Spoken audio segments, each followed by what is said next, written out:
ಇವತ್ತಿನ ಬೈಬಲ್ ಸ್ಟಡಿಯ ಅಂಶ ಪ್ರಕಟಣೆ ಗ್ರಂಥ 20ನೇ ಅಧ್ಯಾಯದ ವ್ಯಾಖ್ಯಾನವನ್ನ ನಾವು ಮಾಡ್ಲಿಕ್ಕಿದ್ದೇವೆ.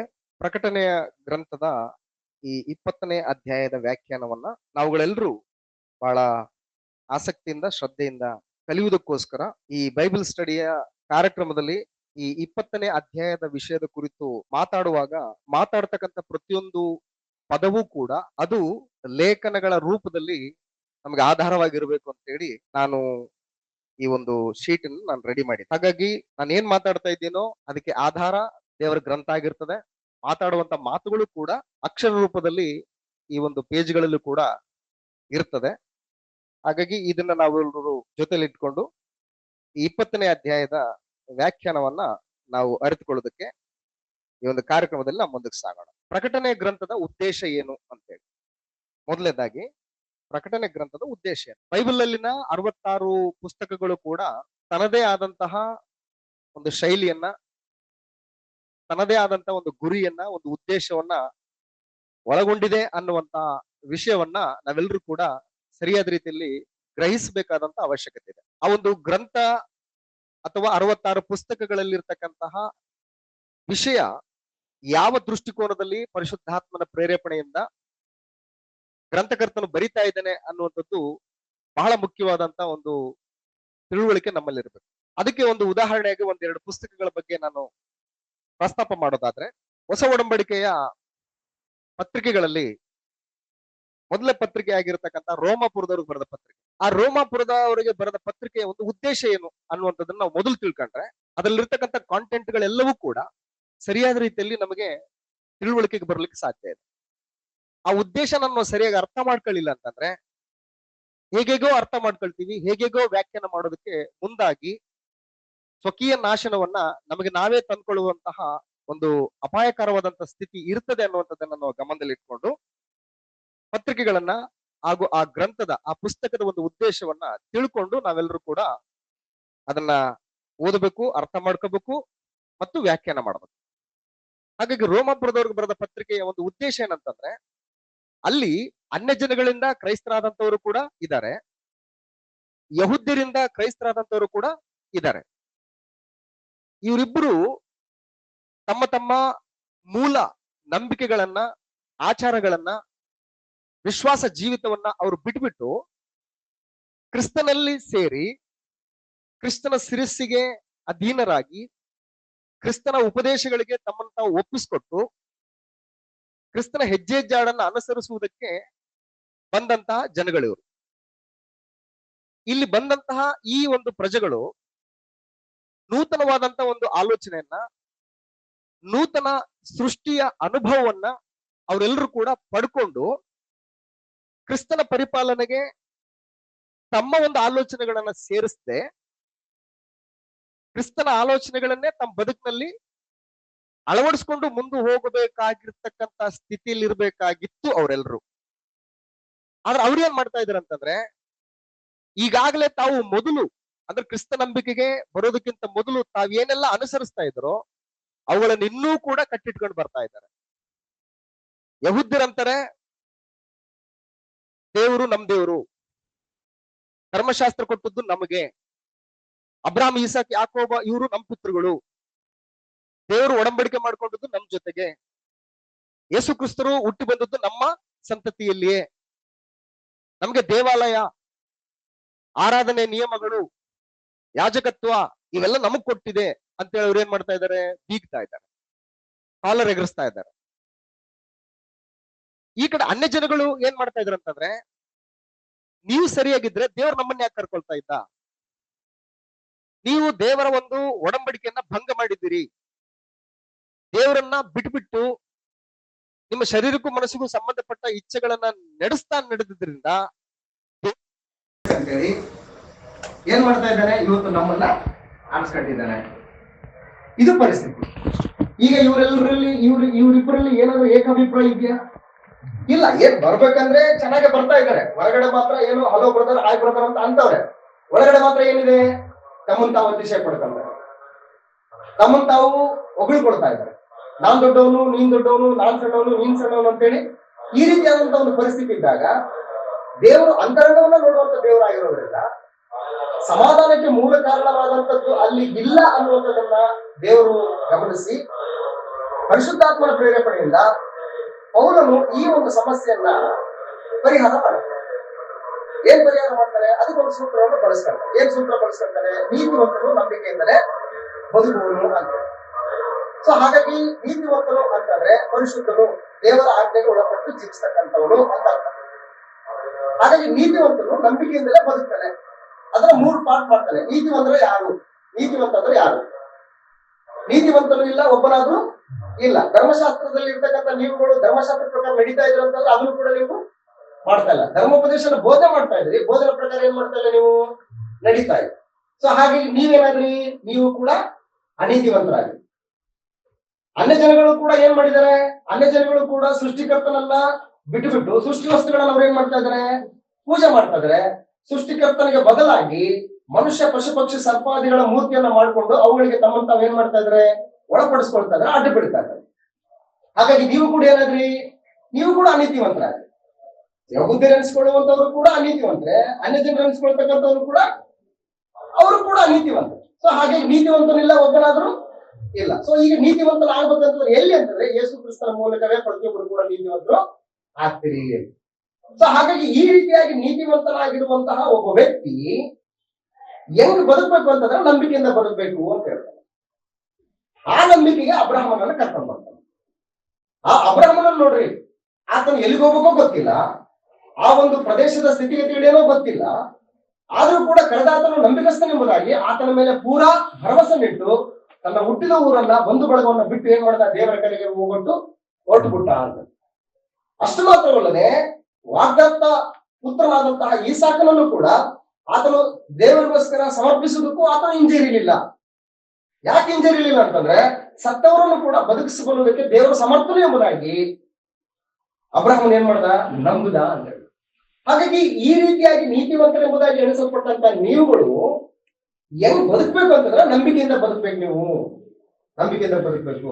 ನಿಮ್ಮ ಅತಿಶಯೋಕ್ತಿಗಳಿಗೆ ಕಾರಣವಾದಂತಹ ವಿಷಯಗಳನ್ನ ನೀವು ಇಲ್ಲಿ ತಂದು ತುರುಕಬಾರ್ದು. ನಂಬಿಕೆಯಿಂದ ನೀವು ನೀತಿವಂತರಾಗಿದ್ದೀರಿ. ನೀನು ಪರಿಶುದ್ಧನಾಗಬೇಕು, ದೇವರು ಅನುಗ್ರಹಿಸುವಂತ ರಕ್ಷಣೆಯನ್ನು ಪಡ್ಕೊಳ್ಬೇಕಂತ ನೀನು ಯಾವುದೇ ರೀತಿಯಾದ ಫೀಸ್ ಕಟ್ಟಿಲ್ಲ. ನೀವು ಯಾವುದೇ ರೀತಿಯಾದ ಸಂಪ್ರದಾಯಗಳನ್ನ, ಆಚರಣೆಗಳನ್ನ ನೀನು ನಡೆಸುವುದ್ರ ಮೂಲಕ ನೀನು ನೀತಿವಂತನಾಗಿಲ್ಲ. ನೀತಿವಂತನ ಹೆಂಗಾಗಿದ್ದೀನಿ ಅಂತಂದ್ರೆ ನಂಬಿಕೆಯಿಂದ ಆಗಿದ್ದೀನಿ ನೀನು. ಹಾಗಾಗಿ ಈ ರೀತಿಯಾಗಿ ನೀತಿವಂತನಾಗಿರ್ತಕ್ಕಂಥ ನೀನು ನಂಬಿಕೆಯಿಂದ ಈ ನಂಬಿಕೆಯ ಬದುಕನ್ನ ಬದುಕಬೇಕು. ನೀನು ಬದುಕು ಅಂತಂದ್ರೆ ಲೈಫ್ ಅಂತ. ಬದುಕು ಅಂದ್ರೆ ಲೈಫ್. ಏನ್ ಬದುಕಬೇಕು? ರೋಮಪತ್ರಿಕೆ 12ನೇ ಅಧ್ಯಾಯದಿಂದ ಬದುಕು ಸ್ಟಾರ್ಟ್ ಆಗುತ್ತೆ. ಏನ್ ಬದುಕು? ನಿನ್ನ ನೆರೆಯವರನ್ನ ನಿನ್ನಂತೆ ಪ್ರೀತಿಸ್ರಿ, ದಾನ ಕೊಡುವವರು ದಾನ ಕೊಡ್ಲಿ. ಆಮೇಲೆ ಏನ್ ಮಾಡ್ತಾನೆ? ಸಂತೋಷ ಪಡುವವರ ಸಂಗಡ ಸಂತೋಷ ಪಡ್ರಿ, ದುಃಖ ಪಡುವವರ ಸಂಗಡ ದುಃಖ ಪಡ್ರಿ, ಎಲ್ರಿಗೂ ಒಳ್ಳೆಯದನ್ನ ಮಾಡಿ. ಈ ರೀತಿಯಾದಂತ ಒಂದು ಬದುಕನ್ನ ಅಲ್ಲಿ ಕೊಡ್ತಾರೆ. ಇದು ಉದ್ದೇಶ. ಯಾವುದು? ರೋಮಪತ್ರಿಕೆಯ ಉದ್ದೇಶ. ಸೊ ಈ ಉದ್ದೇಶಕ್ಕೆ ತಕ್ಕಂಗೆ ನಾವು ಗ್ರಂಥ ಓದಿದ್ರೆ ಕ್ಲಿಯರ್ ಆಗಿ ನಮ್ಗೆ ಏನಾಗುತ್ತೆ? ಗ್ರಂಥ ನಮ್ಗೆ ಅರ್ಥ ಆಗುತ್ತೆ. ಯೋಹಾನ್ ಬರೆಸುವಾರ್ತೆಯಲ್ಲಿ ಏನು ಗ್ರಂಥಕರ್ತನ ಉದ್ದೇಶಿಸಿದ್ದನ್ನ ಬರೆಯೋದಕ್ಕೆ ಅಂತಂದ್ರೆ, ಯೋಹಾನ್ ಬರೆಸುವಾರ್ತೆ ಕೊನೆಯ ಅಧ್ಯಾಯದಲ್ಲಿ ಹೇಳ್ತಾನೆ, ಯೇಸು ಕ್ರಿಸ್ತನು ದೇವರ ಕುಮಾರನೆಂಬುದಾಗಿ ನೀವು ನಂಬಿ ಆತನ ಹೆಸರಿನಲ್ಲಿ ಜೀವನ ಪಡ್ಕೊಳ್ಬೇಕಂತೇಳಿ ಇಷ್ಟೆಲ್ಲ ಬರೆದಿದೆ ಅಂತ ಹೇಳ್ತಾರೆ. ಸೊ ಹಾಗಾಗಿ ಅದು ಉದ್ದೇಶ. ಅದಕ್ಕೆ ಆಯಾ ಒಂದು ಪುಸ್ತಕಕ್ಕೆ ದೇವರು ಒಂದು ಉದ್ದೇಶ ಇಟ್ಟಿದ್ರಿಂದ ಆ ಉದ್ದೇಶಕ್ಕೆ ತಕ್ಕಂಗೆ ಏನ್ ಮಾಡ್ಬೇಕು? ನಾವು ಆ ಗ್ರಂಥನ ಓದ್ಬೇಕಾಗತ್ತೆ. ಅದನ್ನ ಬಿಟ್ಟು ಬೇರೆ ಬೇರೆ ಒಂದು ಉದ್ದೇಶಗಳನ್ನ, ಬೇರೆ ಬೇರೆ ಒಂದು ಆಂಗಲ್ಗಳನ್ನ ನಾವೇನಾದ್ರು ಅದಕ್ಕೆ ಸೇರಿಸಿದ್ರೆ ನಮಗೆ ನಾವೇ ಸ್ವಕೀಯ ನಾಶನ ಉಂಟು ಮಾಡ್ಕೊಳ್ತಕ್ಕಂಥ ಅವಕಾಶ ಇರೋದ್ರಿಂದ ಪ್ರತಿಯೊಂದು ಪುಸ್ತಕದ ಒಂದು ಉದ್ದೇಶವನ್ನ ತಿಳ್ಕೊಳ್ಬೇಕಾದಂಥದ್ದು ಅನಿವಾರ್ಯ ಅನ್ನುವಂಥದ್ದನ್ನ ನಾವು ಮೊದಲು ಗ್ರಹಿಸ್ಕೊಳ್ಳೋದು. ಆದ್ರಿಂದ ಪ್ರಕಟಣೆ ಗ್ರಂಥದ ಉದ್ದೇಶ ಏನು? ಉದ್ದೇಶ ಏನಂತೇಳಿ ನಾನು ಬರೆದಿದ್ದೀನಿ. ಒಂದೊಂದು ಮಾತು ಕೂಡ ಬರೆದಿದ್ದೀನಿ. ಸುಮ್ಮನೆ ಏನೋ ಬಾಯಿ ಮಾತಿಂದ ಏನೋ ಹೇಳಿದ್ದು ಅದಕ್ಕೆ ರೆಕಾರ್ಡ್ ಇಲ್ಲ ಅಂತ ಇರಬಾರ್ದು ಅಂತೇಳಿ ಅದನ್ನ ಬರೆದಿದ್ದೀನಿ. ಏನಂತಂದ್ರೆ, ನಂಬರ್ 1, ಪ್ರಕಟಣೆ ಗ್ರಂಥದ ಉದ್ದೇಶ ಏನಂತಂದ್ರೆ, ದುಷ್ಟಶಕ್ತಿಗಳಿಗೆ ವಿರೋಧವಾಗಿ ನಡೆಯುವ ಹೋರಾಟದಲ್ಲಿ ನಂಬಿಕೆಯಿಂದಿರ್ರಿ, ಎಚ್ಚರಿಕೆಯಾಗಿರ್ರಿ, ನೀವು ಯಾವುದೇ ನಷ್ಟವನ್ನು ಹೊಂದುವುದಿಲ್ಲ ಎಂಬುದಾಗಿ ಎಚ್ಚರಿಸಿ ಆಧರಿಸುವಂತದ್ದೇ ಈ ಗ್ರಂಥದ ಉದ್ದೇಶ ಅಂತ ಹೇಳಿ. ಅಂದ್ರೆ ಕ್ರಿಶ್ಚಿಯಾನಿಟಿ ಅಂತಕ್ಕಂಥದ್ದು ಇದೇನಿದು? ಒಂದು ಹೋರಾಟ ಅಂತ ಹೇಳ್ತಾರೆ. ಯಾವ್ದಿದು? ಒಂದು ಹೋರಾಟ. ಇಟ್ ಇಸ್ ಬ್ಯಾಟಲ್ ಅಂತ ಹೇಳ್ತಾರೆ. ಯಾರ್ಯಾರಿಗೂ ಹೋರಾಟ ಅಂತಂದ್ರೆ, ಧರ್ಮಕ್ಕೂ ಅಧರ್ಮಕ್ಕೂ ಹೋರಾಟ, ನೀತಿಗೂ ದುರ್ನೀತಿಗೂ ನಡೆಯುವಂತ ಹೋರಾಟ, ಸೈತಾನನಿಗೂ ಮತ್ತು ದೇವರ ಪಕ್ಷಕ್ಕೂ ನಡೆಯುವಂತ ಒಂದು ಹೋರಾಟ. ಹಾಗಾಗಿ ಈ ಒಂದು ಹೋರಾಟದಲ್ಲಿ ನೀವು ನಂಬಿಕೆಯಿಂದಿರ್ರಿ, ನಂಬಿಕೆಯನ್ನು ಕಳ್ಕೋಬೇಡಿ. ಆಮೇಲೆ ಬರೀ ನಂಬಿಕೆ ಇರೋದು ಮಾತ್ರ ಅಲ್ಲ, ಎಚ್ಚರಿಕೆ ಆಗಿರ್ರಿ. ನೀವು ಎಚ್ಚರ ತಪ್ಪಬೇಡಿ, ಎಚ್ಚರಿಕೆ ಆಗಿರ್ರಿ. ಆಮೇಲೆ ನೀವು ಯಾವುದೇ ನಷ್ಟವನ್ನ ಹೊಂದೋದಿಲ್ಲ, ನಿಮ್ಗೆ ಯಾವುದು ಲಾಸ್ ಆಗಲ್ಲ ನಿಮ್ಗೆ ಅಂತೇಳಿ ಅವ್ರನ್ನ ಆಧರಿಸುವಂಥದ್ದು, ಯಾರನ್ನ? ಕ್ರೈಸ್ತರನ್ನ ಆಧರಿಸುವಂತ ಒಂದು ಉದ್ದೇಶಕ್ಕೋಸ್ಕರ ಬರೆಯಲ್ಪಟ್ಟಂತ ಗ್ರಂಥ ಯಾವ್ದಂತಂದ್ರೆ ಈ ಪ್ರಕಟಣೆ ಗ್ರಂಥ. ಈ ಪ್ರಕಟಣೆ ಗ್ರಂಥ ಬರೆಯುವಂತ ಒಂದು ಕಾಲಘಟ್ಟ ಯಾವ್ದಂತಂದ್ರೆ ಕ್ರಿಸ್ತ ಶಕ 95-96 ನಡುವೆ ಬರೀತಾರೆ. AD 95-96 ಅಲ್ಲಿ ಬರೀತಾರೆ. ಈ ರೀತಿ ಬರೆಯುವಾಗ ಅಂದಿನ ಪ್ರಪಂಚವನ್ನು ಪರಿಪಾಲನೆ ಮಾಡಿದಂತಹ ರೋಮ ಸರ್ಕಾರ, ಆ ರೋಮ ಸರ್ಕಾರ ಎಷ್ಟು ಕ್ರೂರವಾಗಿತ್ತು ಅಂತಂದ್ರೆ ಭಯಂಕರ ಕ್ರೂರ. ನೀವು ಆ ರೋಮನ್ರ ಒಂದು ಆಳ್ವಿಕೆಯನ್ನು ನೀವು ಗಮನಿಸಿದ್ರೆ, ಅವರು ಯಹೂದ್ಯರನ್ನ ಮತ್ತು ಕ್ರೈಸ್ತರನ್ನ ಯಾವ ರೀತಿ ತಮ್ಮ ವಿನೋದಕ್ಕೋಸ್ಕರ ಅವ್ರು ಬಳಸ್ಕೊಳ್ತಾ ಇದ್ರು ಅಂತಂದ್ರೆ, ಅವ್ರ ಮೇಲೆ ಟಾರ್ನ ಸುರಿದು ಅವ್ರಿಗೆ ಬೆಂಕಿ ಹಚ್ಚಿ ಅವರ ಬೆಳಕಿನಲ್ಲಿ ಇವರು ಆಟಗಳನ್ನ ಆಡ್ತಾ ಇದ್ರು. ಅಷ್ಟು ಕ್ರೂರವಾಗಿ ಹಿಂಸಿಸುವಂತಹ ಒಂದು ಕಾಲ ರೋಮ ಸರ್ಕಾರದ ಕಾಲ. ಅದರಲ್ಲಿ ಡೊಮಿಷಿಯನ್ ಅಂತ ಹೇಳ್ಬಿಟ್ಟು ಒಬ್ಬ ರಾಜ ಬರ್ತಾನೆ, ಚಕ್ರವರ್ತಿ, ರೋಮ ಚಕ್ರವರ್ತಿ ಆದಂತ ಡೊಮಿಷಿಯನ್ ಕಾಲದಲ್ಲಿ ಕ್ರೈಸ್ತರಿಗೆ ವಿಪರೀತವಾದಂತ ಒಂದು ಹಿಂಸೆಗಳು ಸ್ಟಾರ್ಟ್ ಆಗ್ತವೆ, ವಿಪರೀತವಾದಂತ ಹಿಂಸೆ. ಅಷ್ಟು ಮಾತ್ರವಲ್ಲದೆ ರೋಮ ಚಕ್ರವರ್ತಿಯನ್ನ ನೀವು ಆರಾಧಿಸ್ಬೇಕು ಅನ್ನುವಂಥದ್ದು ಕೂಡ ಬರ್ತದೆ. ನಿಮ್ ದೇವರನ್ನೆಲ್ಲ, ನಿಮ್ ವಿಶ್ವಾಸನಲ್ಲ, ನೀವು ಯಾರು ಆರಾಧಿಸ್ಬೇಕು ಅಂತಂದ್ರೆ ರೋಮ ಚಕ್ರವರ್ತಿಯನ್ನ ನೀವು ಆರಾಧಿಸ್ಬೇಕು. ಅದನ್ನ ದೇವ್ರ ಅಂತೇಳಿ ನೀವೇನ್ ಮಾಡ್ಬೇಕು? ಆರಾಧಿಸ್ಬೇಕು ಅಂತೇಳಿ. ಆತನ ಪ್ರತಿಮೆಗೆ ನೀವೇನ್ ಮಾಡ್ಬೇಕು? ನೀವೆಲ್ಲರೂ ನಮಸ್ಕಾರ ಮಾಡ್ಬೇಕು, ಸಾಷ್ಟಾಂಗ ಮಾಡ್ಬೇಕು, ಆತನ ದೇವ್ರ ಅಂತೇಳಿ ನೀವು ಅಂಗೀಕರಿಸ್ಕೊಳ್ಬೇಕು ಅನ್ನುವಂತ ನಿಯಮ ಕೂಡ ರೋಮ ಸರ್ಕಾರದಲ್ಲಿ ಹೊರಗಡೆ ಬರ್ತದೆ, ನಿಯಮ. ಸೊ ಇಂಥ ಒಂದು ಪರಿಸ್ಥಿತಿಯಲ್ಲಿ ಕ್ರೈಸ್ತರು ಬದುಕ್ತಾ ಇದ್ದಾರೆ. ಇನ್ನೂ ಮುಂದುವರೆದ ಭಾಗದಲ್ಲಿ ಚರಿತ್ರೆಯನ್ನು ನಾವು ಆಲೋಚನೆ ಮಾಡ್ತಾ ಮುಂದೆ ಸಾಗಿದ್ರೆ, ರೋಮ ಚಕ್ರವರ್ತಿ ಆದಂತಹ ನೀರೋ ಚಕ್ರವರ್ತಿ, ಆ ನೀರೋ ಚಕ್ರವರ್ತಿ ಏನ್ ಮಾಡ್ತಾನಂತಂದ್ರೆ ಇಡೀ ರೋಮಕ್ಕೆ ತಾನೇ ಬೆಂಕಿ ಹಚ್ತಾನೆ. ರೋಮ್ ಪಟ್ಟಣಕ್ಕೆ ತಾನೇ ಬೆಂಕಿ ಹಚ್ಚಿಬಿಟ್ಟು, ತಾನು ಬೆಂಕಿ ಹಚ್ಚಿ ತನ್ನ ಅರಮನೆಯಲ್ಲಿ ಕೂತ್ಕೊಂಡು ಬೆಂಕಿ ಹತ್ತಿ ಉರಿತಾ ಇದ್ದ ರೋಮ ಪಟ್ಟಣ ತಾನು ಪಿಟೀಲ್ ಬಾರಿಸ್ತಾ ಇರ್ತಾನೆ. ಆ ತರ ಒಂದು ಮೆಂಟಾಲಿಟಿ. ಆವಾಗ ಇದು ಈ ಒಂದು ಘಟನೆ ಅಂದ್ರೆ ಇಡೀ ರೋಮ ಸುಡುವಂತ ಒಂದು ಘಟನೆಯನ್ನ ಯಾರ ಮೇಲೆ ತಳ್ಳಿ ಹಾಕ್ತಾನೆ ಅಂತಂದ್ರೆ ಕ್ರಿಶ್ಚಿಯನ್ಸ್ ಮೇಲೆ ತಳ್ಳಿ ಹಾಕ್ತಾನೆ. ಇವರಿಂದಲೇ ಎಲ್ಲ ನಮ್ಗೆ ಸುಟ್ಟದ್ದು ಅಂತ ಪರಿಸ್ಥಿತಿಗಳು ಹೆಂಗಿರ್ತವೆ ಒಂದ್ಸಲ ಲೆಕ್ಕ ಮಾಡಿ. ನನಗೆ ಈ ಒಂದು ಸ್ಟಡಿ ಮಾಡ್ತಾ ಇರ್ಬೇಕಾದ್ರೆ ನಮ್ಮ ಒಬ್ಬರು ಬ್ರದರು, ಎಲ್ಡರ್ ಬ್ರದರು, ಒಂದು ನಿನಗೆ ಈ ಒಂದು ಪಿಕ್ಚರ್ ನನಗೆ ಕ್ಲಿಯರ್ ಆಗಿ ಅರ್ಥ ಆಗ್ಬೇಕು, ನಿಮ್ಗೆ ಆ ಫೀಲಿಂಗ್ಸ್ ಇನ್ನು ಹೆಂಗಿತ್ತು ಆ ಪರಿಸ್ಥಿತಿಗಳು ಅಂತ ನಿಮ್ಗೆ ಅರ್ಥ ಆಗ್ಬೇಕಂದ್ರೆ, ಸಲ್ಮಾನ್, ಒಂದೆರಡು ಇಂಗ್ಲಿಷ್ ಮೂವಿ ನೋಡಿದ್ದೆ ನಾನು. ಅದನ್ನ ನೀನು ಸಾಧ್ಯವಾದ್ರೆ ನೀನು ನೋಡು ಅಂತಂದ್ರು. ಅದು ಎಲ್ಲಿ ಸಿಗ್ತದೋ ನನಗೆ ಗೊತ್ತಿಲ್ಲ. ಅದು ಅಕಸ್ಮಾತ್ ನೀವು ಸಿಕ್ಕರೆ ನೀವು ನೋಡಿ. ಅದು ಯಾವ್ದಂತಂದ್ರೆ ಗ್ಲಾಡಿಯೇಟರ್ 1 and 2 ಅಂತ ಹೇಳಿ ಇದೆ ಅಂತ. ಗ್ಲಾಡಿಯೇಟರ್ 1 and 2 ಅಂತ. ಆ ಇಂಗ್ಲಿಷ್ ಮೂವಿಯಲ್ಲಿ ರೋಮ್ ಯಾವ ರೀತಿ ಪರಿಪಾಲನೆ ಮಾಡ್ತದೆ, ಯಾವ ರೀತಿ ಜನರನ್ನ ಅವರು ಹಿಂಸಿಸ್ತಾ ಇದ್ದಾರೆ, ಯಾವ ರೀತಿ ಅವರು ವಿನೋದಗಳನ್ನ ಏರ್ಪಡಿಸ್ಕೊಳ್ಳೋದಕ್ಕೋಸ್ಕರ ಜನರನ್ನ ಹೆಂಗ್ ಬಳಸ್ಕೊಳ್ತಾ ಇದ್ದಾರೆ, ಯಾವ ರೀತಿ ಅವರ ಒಂದು ಸೆನೆಟ್, ಅಂದ್ರೆ ಸೆನೆಟ್ ಅಂತಂದ್ರೆ ಒಂದು ಸುಪ್ರೀಂ ಕೋರ್ಟ್ ಇದ್ದಂಗೆ 70 ಜನ ಸೆನೆಟ್ ಅಲ್ಲಿ ಮೆಂಬರ್ಸ್ ಇರ್ತಾರೆ. ಅವರೆಲ್ಲರೂ ತೆಗೆದುಕೊಳ್ಳುವಂತ ನಿರ್ಧಾರಕ್ಕೆ ಇಡೀ ಪ್ರಪಂಚನ ಏನಾಗ್ಬೇಕು ಅಂತಂದ್ರೆ ಅದಕ್ಕೆ ಶಿರಬಾಗ್ಬೇಕು, ಅದಕ್ಕೆ ವಿರುದ್ಧವಾಗಿ ಯಾರು ಕೂಡ ಮಾತಾಡಂಗಿಲ್ಲ. ಆ ರೀತಿಯಾದಂತ ಒಂದು ಪರಿಸ್ಥಿತಿ ರೋಮ ಸರ್ಕಾರದ ಕಾರಣ. ಅಂತ ಪರಿಸ್ಥಿತಿಯಲ್ಲಿ ಕ್ರೈಸ್ತರು ವಿಪರೀತವಾದಂತ ಹಿಂಸೆಗಳು ಒಳಗಾಗ್ತಾ ಇದ್ದಾರೆ. ಯಾಕಂದ್ರೆ ನಾವು ಈ ಒಂದು ಕ್ರಿಶ್ಚಿಯಾನಿಟಿ ಬಂದಿವಿ, ನಾವು ಇದರಲ್ಲಿ ಬಂದದ್ದು ನಾವು ಏನು ಸುಖ ಇಲ್ವಲ್ಲ, ಏನ್ ಇಷ್ಟೊಂದು ಹಿಂಸೆ, ಇಷ್ಟೊಂದು ನಿಂದನೆಗಳು, ಅವಮಾನಗಳು, ಪ್ರಾಣ ನಷ್ಟಗಳು, ಯಾಕೆ ಇಷ್ಟೆಲ್ಲ, ನಾವೇನ್ ತಪ್ಪು ಮಾಡಿದೀವಿ ಅನ್ನುವಂತ ಪರಿಸ್ಥಿತಿಯಲ್ಲಿ ಇರ್ತಕ್ಕಂಥ ಜನರಿಗೆ ಈ ಪ್ರಕಟಣೆ ಗ್ರಂಥ ಏನನ್ನು ಉದ್ದೇಶಿಸ್ತಾ ಇದೆ ಅಂತಂದ್ರೆ, ಇದು ಹೋರಾಟ, ನೀವು ಮಾಡ್ತಕ್ಕಂಥದ್ದು ಒಂದು ಹೋರಾಟ. ಇದು ಯಾರ್ಯಾರ ನಡುವೆ ನಡೀತಾ ಇದೆ ಅಂತಂದ್ರೆ ದುಷ್ಟಶಕ್ತಿಗಳು ಮತ್ತು ದೇವರ ಶಕ್ತಿಗೂ ನಡೆಯುವಂತಹ ಒಂದು ಹೋರಾಟ. ನೀವು ಈ ಒಂದು ಹೋರಾಟದಲ್ಲಿ ನಂಬಿಕೆಯಿಂದಿರ್ರಿ, ನಂಬಿಕೆಯನ್ನು ಕೈಬಿಡಬೇಡಿ, ನಂಬಿಕೆಯಿಂದಿರ್ರಿ. ಒಂದು. ಎರಡನೇದ್ದು ಎಚ್ಚರವಾಗಿರ್ರಿ. ಆಮೇಲೆ ನೀವು ನಷ್ಟವನ್ನು ಅನುಭವಿಸುವಂತದ್ದು ಏನೂ ಇಲ್ಲ, ನೀವು ಏನು ಕಳ್ಕೊಳ್ಳಲ್ಲ. ಏನ್ ಮಾಡ್ತಾರೆ ಮಹಾ ಅಂದ್ರೆ ಅವ್ರು ಮಾಡಿದ್ರು ಕೂಡ ಏನ್ ಮಾಡ್ತಾರೆ ಮಹಾ ಅಂದ್ರೆ ನಾವು ಪ್ರಾಣ ತೆಗೆಬೋದು ಅಷ್ಟೇ ಅಲ್ಲ, ಅದಕ್ಕಿಂತ ಹೆಚ್ಚು ನೀವೇನ್ ಮಾಡ್ತಾರೆ. ಹಾಗಾಗಿ ನೀವು ಏನು ನಷ್ಟ ಹೊಂದಲ್ಲ, ನಿಮ್ ಜೀವ ಕ್ರಿಸ್ತನಲ್ಲಿ ಭದ್ರವಾಗಿದೆ, ಸೇಫ್ ಆಗಿದೆ, ನೀವು ಧೈರ್ಯವಾಗಿರ್ರಿ ಅಂತೇಳಿ ಕ್ರೈಸ್ತರನ್ನ ಆಧರಿಸುವಂತ ಉದ್ದೇಶದಿಂದ ಈ ಗ್ರಂಥ ಏನಾಗಿದೆ ಬರೆಯಲ್ಪಟ್ಟಿದೆ. ಸೊ ಹಾಗಾಗಿ ನೀವು ಮೊದಲು ನಂಬಿಕೆಯಿಂದಿರ್ರಿ, ತಾಳ್ಮೆಯಿಂದಿರ್ರಿ, ಶ್ರೇಷ್ಠವಾದ ಹೋರಾಟವನ್ನ ಮಾಡಿ ಅಂತ. ಅದಕ್ಕೆ ತಿಮೋತಿಗೆ ಬರೆದ ಪತ್ರಿಕೆಯಲ್ಲಿ ಪೌಲನು ತಿಮೋತಿಗೆ ಹೇಳ್ತಕ್ಕಂಥ ವಿಶೇಷವಾದ ಮಾತನ್ನು ಈ ಒಂದು ಸಂದರ್ಭದಲ್ಲಿ ನಾವು ಗಮನಿಸಿದ್ರೆ 1 ತಿಮೋತಿ 6ನೇ ಅಧ್ಯಾಯ 12ನೇ ವಚನದಲ್ಲಿ ವಿಷಯವನ್ನು ನಾವು ಗಮನಿಸ್ತೇವೆ. 1 ತಿಮೋತಿ 6ನೇ ಅಧ್ಯಾಯ 12ನೇ ವಚನ. ಕ್ರಿಸ್ತ ನಂಬಿಕೆಯುಳ್ಳವರು ಮಾಡತಕ್ಕ ಶ್ರೇಷ್ಠ ಹೋರಾಟವನ್ನು ಮಾಡು ಅಂತ ಹೇಳ್ತಾರೆ. ಅಂದ್ರೆ ಕ್ರಿಸ್ತ ನಂಬಿಕೆ ಉಳ್ಳಂತವರು ಮಾಡುವಂತ ಹೋರಾಟ ಎಂತದ್ದು? ಶ್ರೇಷ್ಠ ಹೋರಾಟ ಅಂತದು. ಆ ಹೋರಾಟ ಸಣ್ಣದಲ್ಲ, ಹೋರಾಟ ಬಹಳ ದೊಡ್ಡ ಹೋರಾಟ ಇದು, ಅದನ್ನ ನೀನು ಮಾಡು ಅಂತ ಹೇಳ್ತಾರೆ. ಹಾಗಾಗಿ ಇಟ್ ಇಸ್ ಅ ಬ್ಯಾಟಲ್ ಅಂತ ಹೇಳ್ತಾರೆ. ಇದು ಒಂದು ಹೋರಾಟ. ಹಾಗಾಗಿ ಈ ಹೋರಾಟವನ್ನ ನೀವು ಹೋರಾಡ್ರಿ. ಈ ಹೋರಾಟದಲ್ಲಿ ನೀವು ನಂಬಿಕೆಯಿಂದಿರ್ರಿ, ಎಚ್ಚರವಾಗಿರ್ರಿ. ನೀವು ಯಾವುದೇ ರೀತಿಯಾದಂತಹ ನಷ್ಟವನ್ನು ಹೊಂದುವುದಕ್ಕೆ ನಿಮ್ಗೆ ಸಾಧ್ಯ ಇಲ್ಲ ಅನ್ನುವಂತ ಉದ್ದೇಶವನ್ನ ಈ ಒಂದು ಪ್ರಕಟಣೆ ಗ್ರಂಥ ಹೊಂದ್ಕೊಂಡಿದೆ. ನೆಕ್ಸ್ಟ್ ನಂಬರ್ 1 ಪಾಯಿಂಟ್ ಅಲ್ಲಿ ಈ ಗ್ರಂಥದಲ್ಲಿ ಏನಿದೆ ಅಂತಂದ್ರೆ, ಈ ಒಂದು ಬೇಸ್ ಮೇಲೆ ಆತನು ನಿಮ್ಮ ಕಣ್ಣೀರನ್ನು ನೋಡ್ತಾ ಇದ್ದಾನೆ. ದೇವ್ರು ಏನ್ ಮಾಡ್ತಾ ಇದ್ದಾನೆ? ಸುಮ್ಮನೆ ಕೂತಿಲ್ಲ. ದೇವರು ಸುಮ್ಮನೆ ಕೂತಿಲ್ಲ. ಆತನು ಯಾವಾಗ್ಲೂ ಕೂಡ ಏನ್ ಮಾಡ್ತಾ ಇದ್ದಾನೆ? ಕೆಲಸ ಮಾಡ್ತಾ ಇದ್ದಾನೆ. ಇಲ್ಲಿವರೆಗೂ ಕೂಡ ಏನ್ ಮಾಡ್ತಾ ಇದ್ದಾನೆ? ಕೆಲಸ ಮಾಡ್ತಾ ಇದ್ದಾನೆ. ಯೋಹಾನ್ ಬರೆಸುವಾರ್ತೆಯಲ್ಲಿ ಈ ಒಂದು ಮಾತನ್ನ ನಾವು ಗಮನಿಸ್ತೇವೆ. ಯೋಹಾನ್ ಬರೆಸುವಾರ್ತೆ 5ನೇ ಅಧ್ಯಾಯ ಅನ್ಕೊಂತೀನಿ ನಾನು ಅದನ್ನ. ಯೋಹಾನ್ ಬರೆಸುವಾರ್ತೆ 5ನೇ ಅಧ್ಯಾಯ 17ನೇ ವಚನದಲ್ಲಿ ಅದಕ್ಕೆ ಯೇಸು ನನ್ನ ತಂದೆಯು ಇಂದಿನವರೆಗೂ ಕೆಲಸ ಮಾಡ್ತೇನೆ, ನಾನು ಕೆಲಸ ಮಾಡ್ತೇನೆ ಅಂತ ಹೇಳ್ತಾ ನೋಡಿ.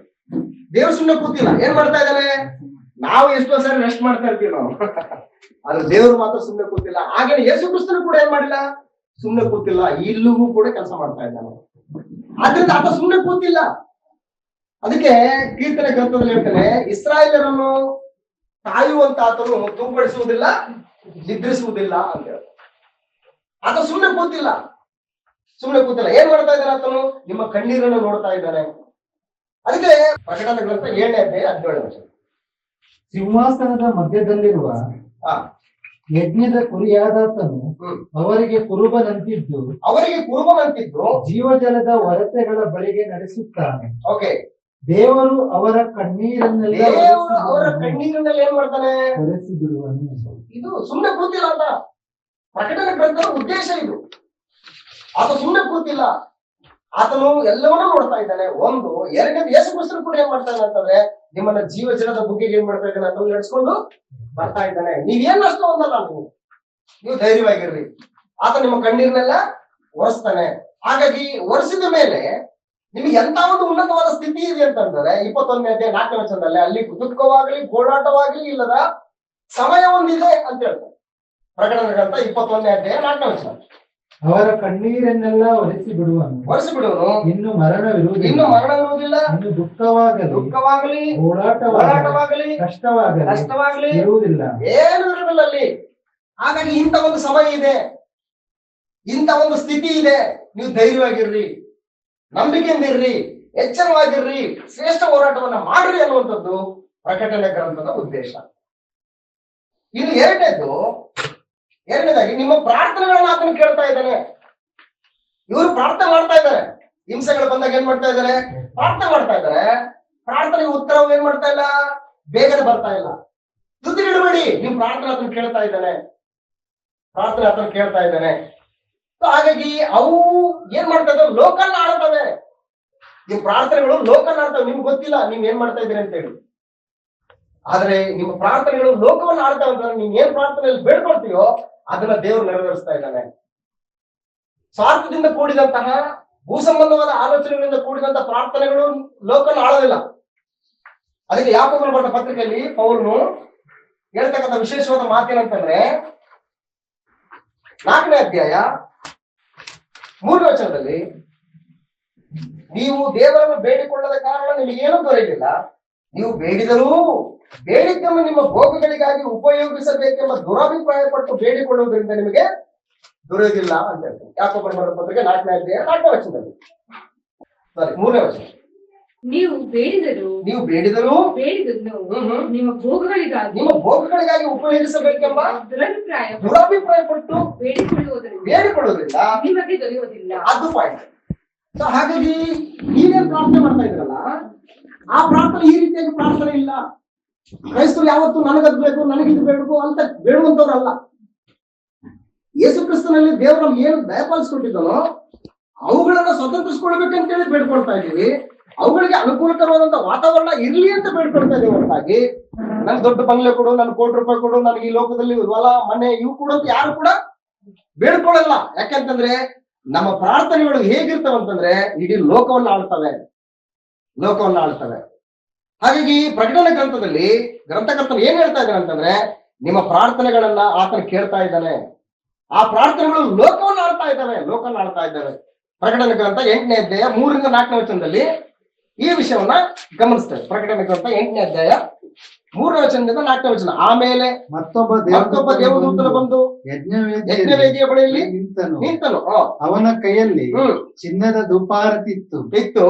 ಸಿಂಹಾಸನದ ಮುಂದಣ ಚಿನ್ನದ ಧೂಪವೇದಿಯ ಮೇಲೆ ದೇವಜನರೆಲ್ಲರ ಪ್ರಾರ್ಥನೆಗಳ ಜೊತೆಯಲ್ಲಿ ಸಮರ್ಪಿಸುವುದಕ್ಕಾಗಿ ಅವನಿಗೆ ಬಹಳ ಧೂಪ ಕೊಡಲ್ಪಟ್ಟಿತ್ತು. ನೋಡಿ ಏನಂತೆ, ಪ್ರಾರ್ಥನೆಗಳು, ದೇವಜನರೆಲ್ಲರ ಪ್ರಾರ್ಥನೆಗಳು ಅಂದ್ರೆ ಧೂಪ. ಅಂದ್ರೆ ಈ ದೇವರಿಗೆ ಈ ಧೂಪ ಹಾಕಿದಾಗ ಹೇಗೆ ಹೊಗೆ ಹೋಗ್ತದೋ ಹಾಗೆ ದೇವಜನರ ಪ್ರಾರ್ಥನೆಗಳು ಏನ್ ಮಾಡ್ತದೆ, ದೇವರಿಗೆ ಮುಟ್ಟುತ್ತದೆ, ಧೂಪದಂತೆ ಹೋಗ್ತಾ ಇದ್ದಾವೆ. ಹಾಗಾಗಿ ನಿಮ್ ಪ್ರಾರ್ಥನೆ ಕೇಳ್ತಾ ಇದ್ದಾನೆ. 4ನೇ ವಚನದಲ್ಲಿ, ಆಗ ಧೂಪದ ಹೊಗೆಯು ದೇವದೂತನ ಕೈಯೊಳಗಿಂದ ಹೊರಟು ದೇವಜನರ ಪ್ರಾರ್ಥನೆಗಳೊಂದಿಗೆ ಕೂಡಿ ಎಲ್ಲಿ ಹೋಯ್ತಂತೆ, ದೇವರ ಸನ್ನಿಧಾನಕ್ಕೆ ಏರಿ ಹೋಯ್ತು ಅಂತ. ಹಾಗಾಗಿ ಪ್ರಕಟಣೆ ಗ್ರಂಥದಲ್ಲಿ ಗ್ರಂಥಕರ್ತನು ಕೇಳುಗರಿಗೆ ಏನ್ ಹೇಳಕ್ ಹೋಗ್ತಿದ್ದಾನೆ ಅಂತಂದ್ರೆ, ನಿಮ್ಮ ಪ್ರಾರ್ಥನೆಗಳನ್ನ ಆತನ ಕೇಳ್ತಾ ಇದ್ದಾನೆ, ಅವು ಲೋಕನ್ನ ಆಳ್ತಾ ಇದ್ದಾವೆ. ನಿಮ್ಮ ಕಣ್ಣೀರನ್ನು ನೋಡ್ತಾ ಇದ್ದಾನೆ, ಆ ಕಣ್ಣೀರನ್ನು ಒರೆಸ್ತಾನೆ. ಸಂತೋಷಕರವಾದಂತ ಒಂದು ಸ್ಥಿತಿ ಇದೆ, ಒಂದು ಸಮಯ ಇದೆ, ನೀವು ಭಯಪಡಬೇಡಿ ಅಂತ ಹೇಳಿ ಪ್ರಕಟಣೆ ಗ್ರಂಥದ ಉದ್ದೇಶ ಇದು. ಮುಂದುವರೆದ ಭಾಗದಲ್ಲಿ 3ನೇ ಒಂದು ಪಾಯಿಂಟ್ ಅಲ್ಲಿ ಉದ್ದೇಶವನ್ನ ಗಮನಿಸಿದ್ರೆ, ನಿನ್ನ ಮರಣವು ಆತನ ದೃಷ್ಟಿಗೆ ಬಹು ಬೆಲೆಯುಳ್ಳದ್ದು. ಒಂದು ವೇಳೆ ನೀನು ಸತ್ರು ಕೂಡ, ದುರ್ನೀತಿ ನೀತಿಯ ಹೋರಾಟದಲ್ಲಿ ನೀನು ಸತ್ರು ಕೂಡ, ನಿನ್ನ ಮರಣ ಆತನ ದೃಷ್ಟಿಯಲ್ಲಿ ಬಹಳ ಬೆಲೆಯುಳ್ಳದ್ದು. ಆತನು ನೀತಿವಂತರ ಮರಣವನ್ನ ಆತನು ನಿರ್ಲಕ್ಷ್ಯ ಮಾಡೋದಿಲ್ಲ. ಆದ್ರಿಂದ ಧೃತಿಗೆಡಬೇಡ ಅಂತ ಹೇಳ್ತಾನೆ. 14ನೇ ಅಧ್ಯಾಯ 13ನೇ ವಚನದಲ್ಲಿ, ಪ್ರಕಟಣೆ ಗ್ರಂಥ 14ನೇ ಅಧ್ಯಾಯ 13ನೇ ವಚನದಲ್ಲಿ, ಪರಲೋಕದಿಂದ ಒಂದು ಶಬ್ದವು ನನಗೆ ಕೇಳಿಸಿತು. ಅದು ಇಂದಿನಿಂದ ಕರ್ತನ ಭಕ್ತರಾಗಿ ಸಾಯುವವರು ಧನ್ಯರು ಎಂಬುದಾಗಿ ಬರೆಯಲು ಹೇಳಿತು ಅಂತ ಹೇಳ್ತಾರೆ. ಆದ್ರಿಂದ ಕರ್ತನ ಭಕ್ತರಾಗಿ ಸಾಯ್ತಕ್ಕಂಥವ್ರ ಮರಣವನ್ನ ದೇವರು ಅಲಕ್ಷ್ಯ ಮಾಡಲ್ಲ. ನೀವು ಪ್ರಾಣ ನಷ್ಟ ಪಟ್ಟರೂ ಕೂಡ ಏನು ತೊಂದರೆ ಇಲ್ಲ. ನಿಮ್ಮ ಮರಣವು ಆತನ ದೃಷ್ಟಿಗೆ ಬಹು ಬೆಲೆ ಉಳ್ಳದಂಥದ್ದು ಅಂತ ಹೇಳ್ತಾರೆ. ಇನ್ನು 4ನೇದು, ನೀವು ಅನುಭವಿಸುವಂತಹ ಒಂದು ಶ್ರಮೆ, ಶಿರಚ್ಛೇದನ ಮುಂತಾದವುಗಳು ಅವುಗಳ ಹಿಂದೆ ಉಂಟಾಗುವಂತಹ ಮಹಿಮೆಗೆ ಹೋಲಿಸಲು ಅಸಾಧ್ಯವಾದಂತವುಗಳು. ಅಂದ್ರೆ ಈಗ ನೀವೇನು ಹಿಂಸೆ ಹೊಂದ್ತಾ ಇದ್ದೀರಿ, ಈಗೇನು ಕ್ರಿಸ್ತನ ವಾಕ್ಯದ ನಿಮಿತ್ತ ನಿಮ್ಮ ತಲೆ ಕಡಿತಾ ಇದ್ದಾರಲ್ಲ, ಇವೆಲ್ಲವೂ ಕೂಡ ಮುಂದೆ ನಿಮಗೆ ಒಂದು ಮಹಿಮೆ ಉಂಟಾಗ್ತದಲ್ಲ, ಆ ಮಹಿಮೆಗೆ ಇವ್ ಯಾವ ಕೂಡ ಹೋಲ್ಸಕ್ಕೆ ಆಗಲ್ಲ. ಅಂತ ಒಂದು ಮಹಿಮೆ ಇದೆ ನಿಮಗೆ ಅಂತ ಹೇಳ್ತಾರೆ. ಮನುಷ್ಯರನ್ನ ರೋಮ ಸರ್ಕಾರ ಹೆಂಗ್ ಕೊಂದಾಗ್ತಾ ಇತ್ತು ಅಂತಂದ್ರೆ, ಅವ್ರ ಎಂಟರ್ಟೈನ್ಮೆಂಟ್ಗೋಸ್ಕರ ಮನುಷ್ಯರ ರಕ್ತನ ಸುರಿಸ್ತಿದ್ರಂತವ್ರು. ಅವ್ರದ್ದೇನಾದ್ರೂ ಕಾರ್ಯಕ್ರಮ ನಡೆದಾಗ ಯಾರಾದ್ರೂ ಕೂಡ ನಾಟ್ಯ ಆಡಿ, ಭರತನಾಟ್ಯ ಅದು ಇದು ಆಡ್ಬಿಟ್ಟು ವಿನೋದನ ಮಾಡ್ತಾರೆ. ಆದ್ರೆ ರೋಮ ಸರ್ಕಾರದವ್ರು ಏನ್ ಮಾಡ್ತಾ ಇದ್ದಾರೆ ಅಂತಂದ್ರೆ, ಇಬ್ರು ಬಲಿಷ್ಠರನ್ನ ತಂದು ಯುದ್ಧಕ್ಕೆ ನಿಲ್ಲಿಸ್ಬಿಟ್ಟು ಇಬ್ರು ಹೊಡೆದಾಡ್ರಿ ಅಂತಿದ್ದಾರೆ. ಕುಸ್ತಿ ಅಲ್ಲ, ಎಂತ ಕುಸ್ತಿ ಅಂದ್ರೆ ಒಬ್ರು ಇನ್ನೊಬ್ರನ್ನ ಸಾಯಿಸ್ಬಿಡ್ಬೇಕು ಅಂತ ಕುಸ್ತಿ ಆಡಿ ನೀವು ಅಂತ ಚಾಕು ಕೊಡ್ತಾ ಇದ್ರಿ ಇಬ್ರ ಕೈಲಿ. ಅದನ್ನ ಅವ್ರಿಬ್ರು ಗುದ್ದಾಡೋದನ್ನ ನೋಡ್ಬಿಟ್ಟು ಯಾವ ಸತ್ತೋಗ್ತಾನೋ ಅವ್ನ ರಕ್ತನ ಹಿಂಗ್ ಸುರಿಸಿದ ತಕ್ಷಣ ಅವರು ಚೀರಾಡದಂತೆ, ಎಗರಾಡದಂತೆ, ಓ ಅಂತ ಹೇಳ್ಬಿಟ್ಟು. ಅಂತ ಕ್ರೂರಿಗಳೇನಂತಂದ್ರೆ ರೋಮ್ ಸರ್ಕಾರ. ಇಂಥ ಸರ್ಕಾರದಲ್ಲಿ ಯಾರು ಜೀವಿಸ್ತಾ ಇದ್ದಾರೆ? ಕ್ರೈಸ್ತರು ಜೀವಿಸ್ತಾ ಇದ್ದಾರೆ. ಇದು ಹೆಂಗಿದೆ ಅಂತಂದ್ರೆ,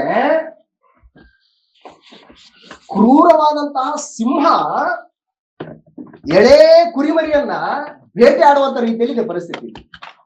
ಹಾಗಾಗಿ ನೀನು ಕುರಿಮರಿ ಅಂತ ಹೇಳ್ಬಿಟ್ಟು ನೀನ್ ತಿಳ್ಕೊ, ಸಿಂಹವನ್ನೇ ಗೆದ್ದಂತಹ ಯೇಸು ಕ್ರಿಸ್ತನು ನಾನಿದ್ದೀನಿ, ನೀನು ಚಿಂತೆ ಮಾಡಬೇಡ ಅನ್ನುವಂತ ಒಂದು ಪ್ರೋತ್ಸಾಹದಾಯಕವಾದಂತಹ ಒಂದು ನುಡಿಗಳನ್ನ ಕ್ರೈಸ್ತರಿಗೆ ಕೊಡ್ತಕ್ಕಂಥದ್ದು ಈ ಗ್ರಂಥದ ಉದ್ದೇಶ. ಮುಂದುವರೆದ ಭಾಗದಲ್ಲಿ 5ನೇ ಒಂದು ಪಾಯಿಂಟ್ ಅನ್ನು ನಾವು ಗಮನಿಸಿದ್ರೆ, 6ನೇ ಅಧ್ಯಾಯ, ಸಾರಿ 4ನೇ ಇದರಲ್ಲಿ ಉದ್ದೇಶವನ್ನ ನಾವು ನೋಡ್ತಾ ಇದ್ದೀವಿ. 4ನೇ ಪಾಯಿಂಟ್ ಅಲ್ಲಿ 6ನೇ ಅಧ್ಯಾಯ 9ರಿಂದ 10ನೇ ವಚನದಲ್ಲಿ ಆತನು 5ನೆಯ ಮುದ್ರೆಯನ್ನು ಹೊಡೆದಾಗ ದೇವರ ವಾಕ್ಯದ ನಿಮಿತ್ತವಾಗಿಯೂ ತಾವು ಹೇಳಿದ ಸಾಕ್ಷಿ ನಿಮಿತ್ತವಾಗಿಯೂ ಹತವಾದವರ ಆತ್ಮಗಳು ಯಜ್ಞವೇದಿಯ ಕೆಳಗಿರುವುದನ್ನು ಕಂಡನು ಅಂತ ಹೇಳ್ತಾರೆ. ಅಂದ್ರೆ ಇವ್ರು ಯಾರು? ಇವರು ಯಾಕೆ ಸತ್ತೋಗಿದ್ದಾರೆ? ಇವರು ದೇವರಿಗೋಸ್ಕರ ಬದುಕಿದವರು, ಕ್ರಿಸ್ತನ ಹೆಸರಿಗೆ ಸಾಕ್ಷಿಯಾಗಿ ನಿಂತಂತವ್ರಿಗೆ ಏನಿದೆ ಬಹುಮಾನ? ಇಲ್ಲಿ ಅವರಿಗೆ ಶಿರಚ್ಛೇದನ ಇದೆ, ಶಿರಚ್ಛೇದನ ಇದೆ. ನಮ್ಗೆ ಯಾವ ಇಂಥ ಪರಿಸ್ಥಿತಿಗಳಿಲ್ಲ. ಅವ್ರು ಬೋಲಿಸಿದ್ರೆ ನಮ್ಗೆ ಎಂಥದೂ ಇಲ್ಲ ಇವತ್ತು. ಅವ್ರು ಅನುಭವಿಸಿದ್ರಲ್ಲೂ ಒಂದು ಗುಲ್ಗುಂಜಷ್ಟು ಕೂಡ ನಾವು ಅನುಭವಿಸ್ತಾ ಇಲ್ಲ ಇವತ್ತು. ಅದಕ್ಕೆ ಪ್ರಕಟಣೆ ಗ್ರಂಥ ತಂಟೆಗೆ ಯಾರು ಹೋಗ್ತಾ ಇಲ್ಲ ಇವಾಗ, ಅದನ್ನ ಓದ್ಬೇಡ್ರಪ್ಪ ಅಂತಾರೆ. ಯಾಕೆ? ಅವು ಪ್ರಾಕ್ಟಿಕಲ್ ಇದೆ. ಪ್ರಕಟಣೆ ಗ್ರಂಥ ಇಂದ ಪ್ರಾಕ್ಟಿಕಲ್. ಇವತ್ತು ಅದ್ರ ತಂಟೆಗೆ ಹೋಗಲ್ಲ. ಅದನ್ನ ಯಾಕೆ ಅಭ್ಯಾಸ ಮಾಡ್ತಾ ಇಲ್ಲ ಅಂದ್ರೆ ಈ ಪರಿಸ್ಥಿತಿಯಲ್ಲಿ ಜನ ಏನ್ ಮಾಡ್ತಾ ಇಲ್ಲ, ಹೋಗ್ತಾ ಇಲ್ಲ, ಅನುಭವ ಇಲ್ಲ ಇವ್ರಿಗೆ. ಅದನ್ನ ಹೇಳಿದ ತಕ್ಷಣ ಏನಾದ್ರು ಅಯ್ಯೋ ಅದು ಯಾವ್ದೋ ಗ್ರಂಥಪ್ಪ, ಅದು ಏನೇನೋ ಕಲ್ಪನೆಗಳಿದಾವೆ, ಏನೇನೋ ಅಲಂಕಾರ ಭಾಷೆ ಇದಾವೆ, ಅದು ಘಟಸರ್ಪ ಅಂತೆ, ಇದು ಮೃಗ ಅಂತೆ, ಅದಕ್ಕೆ ಕೊಂಬಂಗೆ ಅಂತೆ, ಇದಕ್ಕೆ ಕೊಂಬಂಗೆ ಅಂತೆ. ಯಾಕೆ ತಲೆ ಕೆಡಿಸಿದ್ರೆ ಇಷ್ಟು ಸಾಕು, ನೆಮ್ಮದಿಯಾಗಿ ಇದನ್ನಲ್ಲ. ದೇವ್ರನ್ನ ಆಶೀರ್ವದಿಸ್ತಾರೆ, ದೇವ್ರು ನಿನ್ನ ಕರುಣಿಸ್ತಾರೆ, ದೇವ್ರು ನಿನ್ನ ಬಡವನನ್ನಾಗಿ ಇಡಂಗಿಲ್ಲ, ದೊಡ್ಡ ಶ್ರೀಮಂತನಾಗಿ ಮಾಡ್ತಾನೆ, ದೊಡ್ಡ ಮನೆ ಕೊಡ್ತಾನೆ, ದೊಡ್ಡ ಬಂಗ್ಲೆ ಕೊಡ್ತಾನೆ. ಇವೇ ನಡೀತದೆ ಹೊರತಾಗಿ ಕ್ರಿಸ್ತನಿಗೋಸ್ಕರ ಹತಸಾಕ್ಷಿ ಆಗುವಂತಹ ಒಂದು ಕಾರ್ಯಕ್ರಮಗಳು ಇವತ್ತು ಪ್ರಪಂಚದಲ್ಲಿ ನಡೀತಾ ಇದೆ. ಆದ್ರಿಂದ ಇಲ್ಲಿ ಏನ್ ಹೇಳ್ತಾರೆ ಅಂತಂದ್ರೆ, ತಲೆ ವಹಿಸಿಕೊಂಡವರಂತ ಆತ್ಮಗಳನ್ನ ನಾನು ಕಂಡೆ ಅಂತ ಹೇಳ್ತಾರೆ. ಯಾವ್ದಕ್ಕೋಸ್ಕರ ಅವ್ರು ತಲೆ ವಹಿಸ್ಕೊಂಡಿದ್ದಾರೆ, ಯಾಕೆ ಅವ್ರು ಶಿರಚ್ಛೇದನ ಮಾಡಿದ್ರು ಅಂತಂದ್ರೆ, ದೇವರ ವಾಕ್ಯದ ನಿಮಿತ್ತವಾಗಿ, ಯೇಸು ಕ್ರಿಸ್ತನ ಹೆಸರಿನ ನಿಮಿತ್ತವಾಗಿ. ಅಪೊಸ್ತಲರಿಗೆ ಏನ್ ಮಾಡಿದ್ರು ಗೊತ್ತಾ? ಅಪೊಸ್ತಲರಿಗೆ ಏನ್ ಮಾಡಿದ್ರು? ಪೇತ್ರ ಯೋಹಾನರನ್ನ ಹೆಸರೆತ್ತಬಾರ್ದು, ಈ ಮಾತು ಹೆಸರೆತ್ತಬಾರ್ದು ಅಂತ. ಯೇಸು ಕ್ರಿಸ್ತನ ಹೆಸರು ನೀವು ಎತ್ತಬಾರ್ದು ನೀವು ಅಂತ. ಎಲ್ಲಿದೆ ನಮ್ಗೆ ಈ ಪರಿಸ್ಥಿತಿ ಇವತ್ತು? ಇದೆಯಾ ಪರಿಸ್ಥಿತಿ ಇವತ್ತು? ಎಲ್ಲೂ ಇಲ್ಲ ಇವತ್ತು, ಎಲ್ಲೂ ಇಲ್ಲ. ಎಂತ ಒಂದು ಅನುಕೂಲಕರವಾದಂತ ಪರಿಸ್ಥಿತಿ ಇವತ್ತು ದೇವರು ನಮಗೆ ನಿರ್ಮಾಣ ಮಾಡಿಕೊಡ್ತಾನೆ. ಅಪೊಸ್ತಲರ ಕೃತ್ಯಗಳ ಪುಸ್ತಕದಲ್ಲಿ ಈ ವಿಷಯನ ಗಮನಿಸ್ತೀವಿ ನಾವು. ಅಪೊಸ್ತಲರ ಕೃತ್ಯಗಳ ಪುಸ್ತಕ 5ನೇ ಅಧ್ಯಾಯ 40ನೇ ವಚನ. ಅವರು ಅವನ ಮಾತಿಗೆ ಒಪ್ಪಿ ಅಪೊಸ್ತಲರನ್ನ ಕರೆಸಿ ಒಡಿಸಿ ಯೇಸುವಿನ ಹೆಸರನ್ನ ಹೇಳಿ ಮಾತಾಡಬಾರದೆಂದು ಬೇಡ್ಕೊಂಡ್ರ, ಅಪ್ಪಣೆ ಕೊಟ್ರ? ಆರ್ಡರ್ ಒಂದು ಇದು ಆರ್ಡರ್ ಮಾಡಿದೀನಿ ನಿಮ್ಗೆ, ಹೆಸರು ಎತ್ತಬಾರ್ದು ಇನ್ನೊಂದ್ ಸರಿ ಅಂತೇಳಿ, ಹೆಸರು ಎತ್ತಬಾರ್ದು ಅಂತೇಳಿ. ನನ್ನ ಲೈಫಲ್ಲಿ ಒಂದು ಈ ಘಟನೆ ಒಂದು ಫಸ್ಟ್ ಟೈಮ್ ಮೈಸೂರು ನಡೆದದ್ದು. ಇಲ್ಲೇ ಇದೆ ಡಿಪೋ ಇದೆಯಲ್ಲ, ನಮ್ಮ ಕುಂಕುನಗರ ಡಿಪೋ ಇದೆ ಮಹೇಶ್ವರ. ಅಲ್ಲಿಂದ ನಾನೊಂದು ಪಾಂಪ್ಲೆಟ್ ಮಾಡಿದ್ದೆ ಅವಾಗ, NR ಮೂಲದಲ್ಲಿದ್ದಾಗ ಒಂದು ಪಾಂಪ್ಲೆಟ್ ಮಾಡಿದ್ದೆ.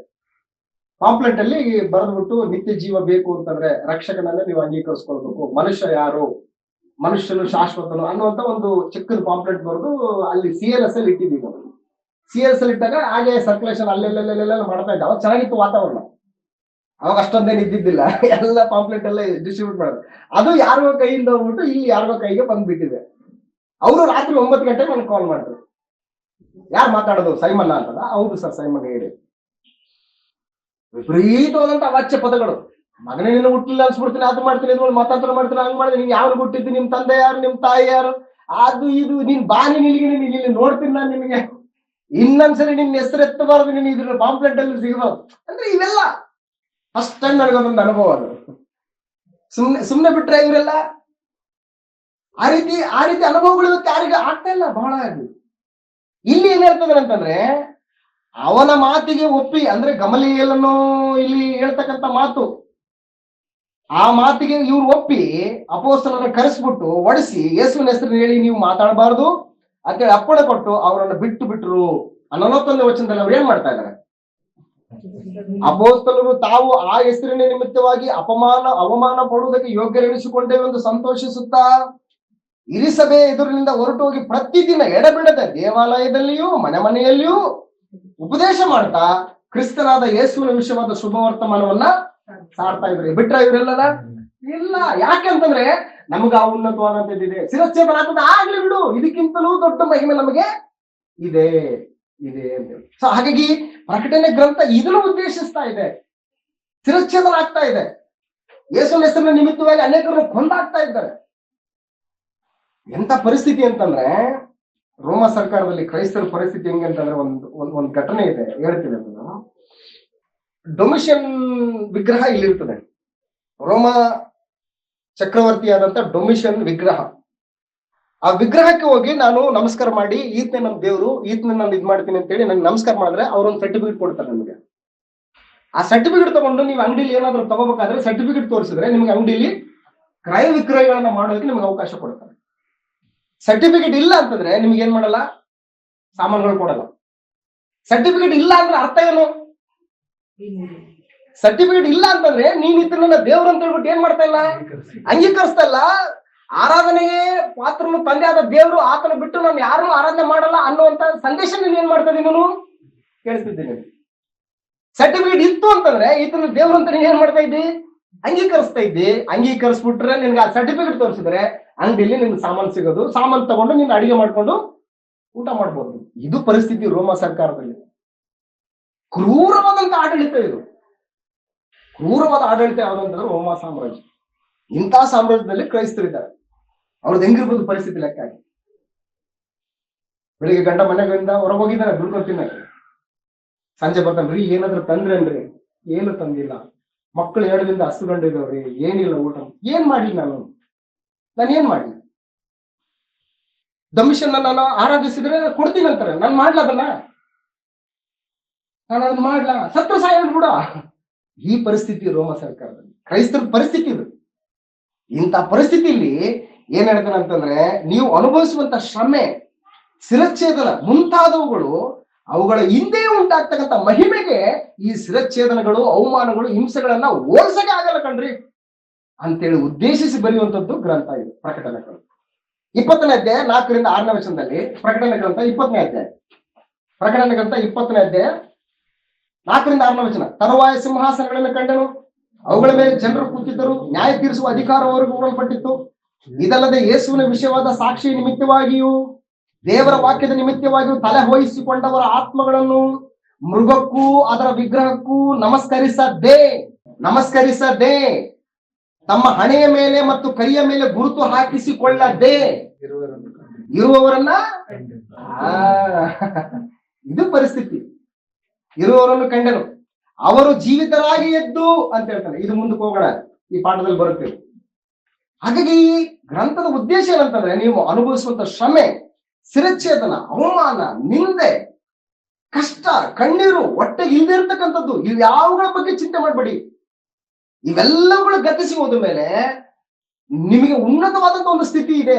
ಅದಕ್ಕೆ ಇವ್ಯಾವು ಕೂಡ ಹೋಲಿಕೆಗೆ ಬರಲ್ಲ. ಅಂತ ಉನ್ನತವಾದಂತ ಸ್ಥಿತಿ ನಿಮ್ಗಿದೆ ಅಂತೇಳಿ ಉದ್ದೇಶಿಸಿದಂಥದ್ದು ಈ ಪ್ರಕಟಣೆ ಗ್ರಂಥ.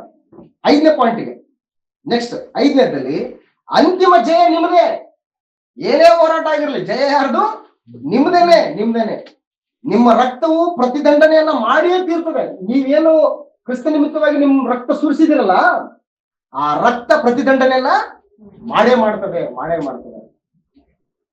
ರಕ್ತಕ್ಕೆ ಬೆಲೆ ಖಂಡಿತ ಇದೆ. ನೀತಿವಂತನ ರಕ್ತ ದೇವರನ್ನ ಏನ್ ಮಾಡ್ತದೆ? ಮೊರೆ ಇಡುತ್ತದೆ ಅಂತ ಹೇಳ್ತಾರೆ. ಇವತ್ತು ಯೇಸು ಕ್ರಿಸ್ತನ ರಕ್ತ ಇವತ್ತು ಏನ್ ಮಾಡ್ತಾ ಇದೆ? ಇವತ್ತು ಕೂಡ ಮೊರೆ ಇಡ್ತಾ ಇದೆ ದೇವರಲ್ಲಿ. ನಮ್ಮ ಪರವಾಗಿ ಯೇಸು ಕ್ರಿಸ್ತನ ರಕ್ತ ಹಿಡ್ಕೊಂಡೋಗಿ ಏನ್ ಮಾಡ್ತಾ ಇದ್ದಾನೆ?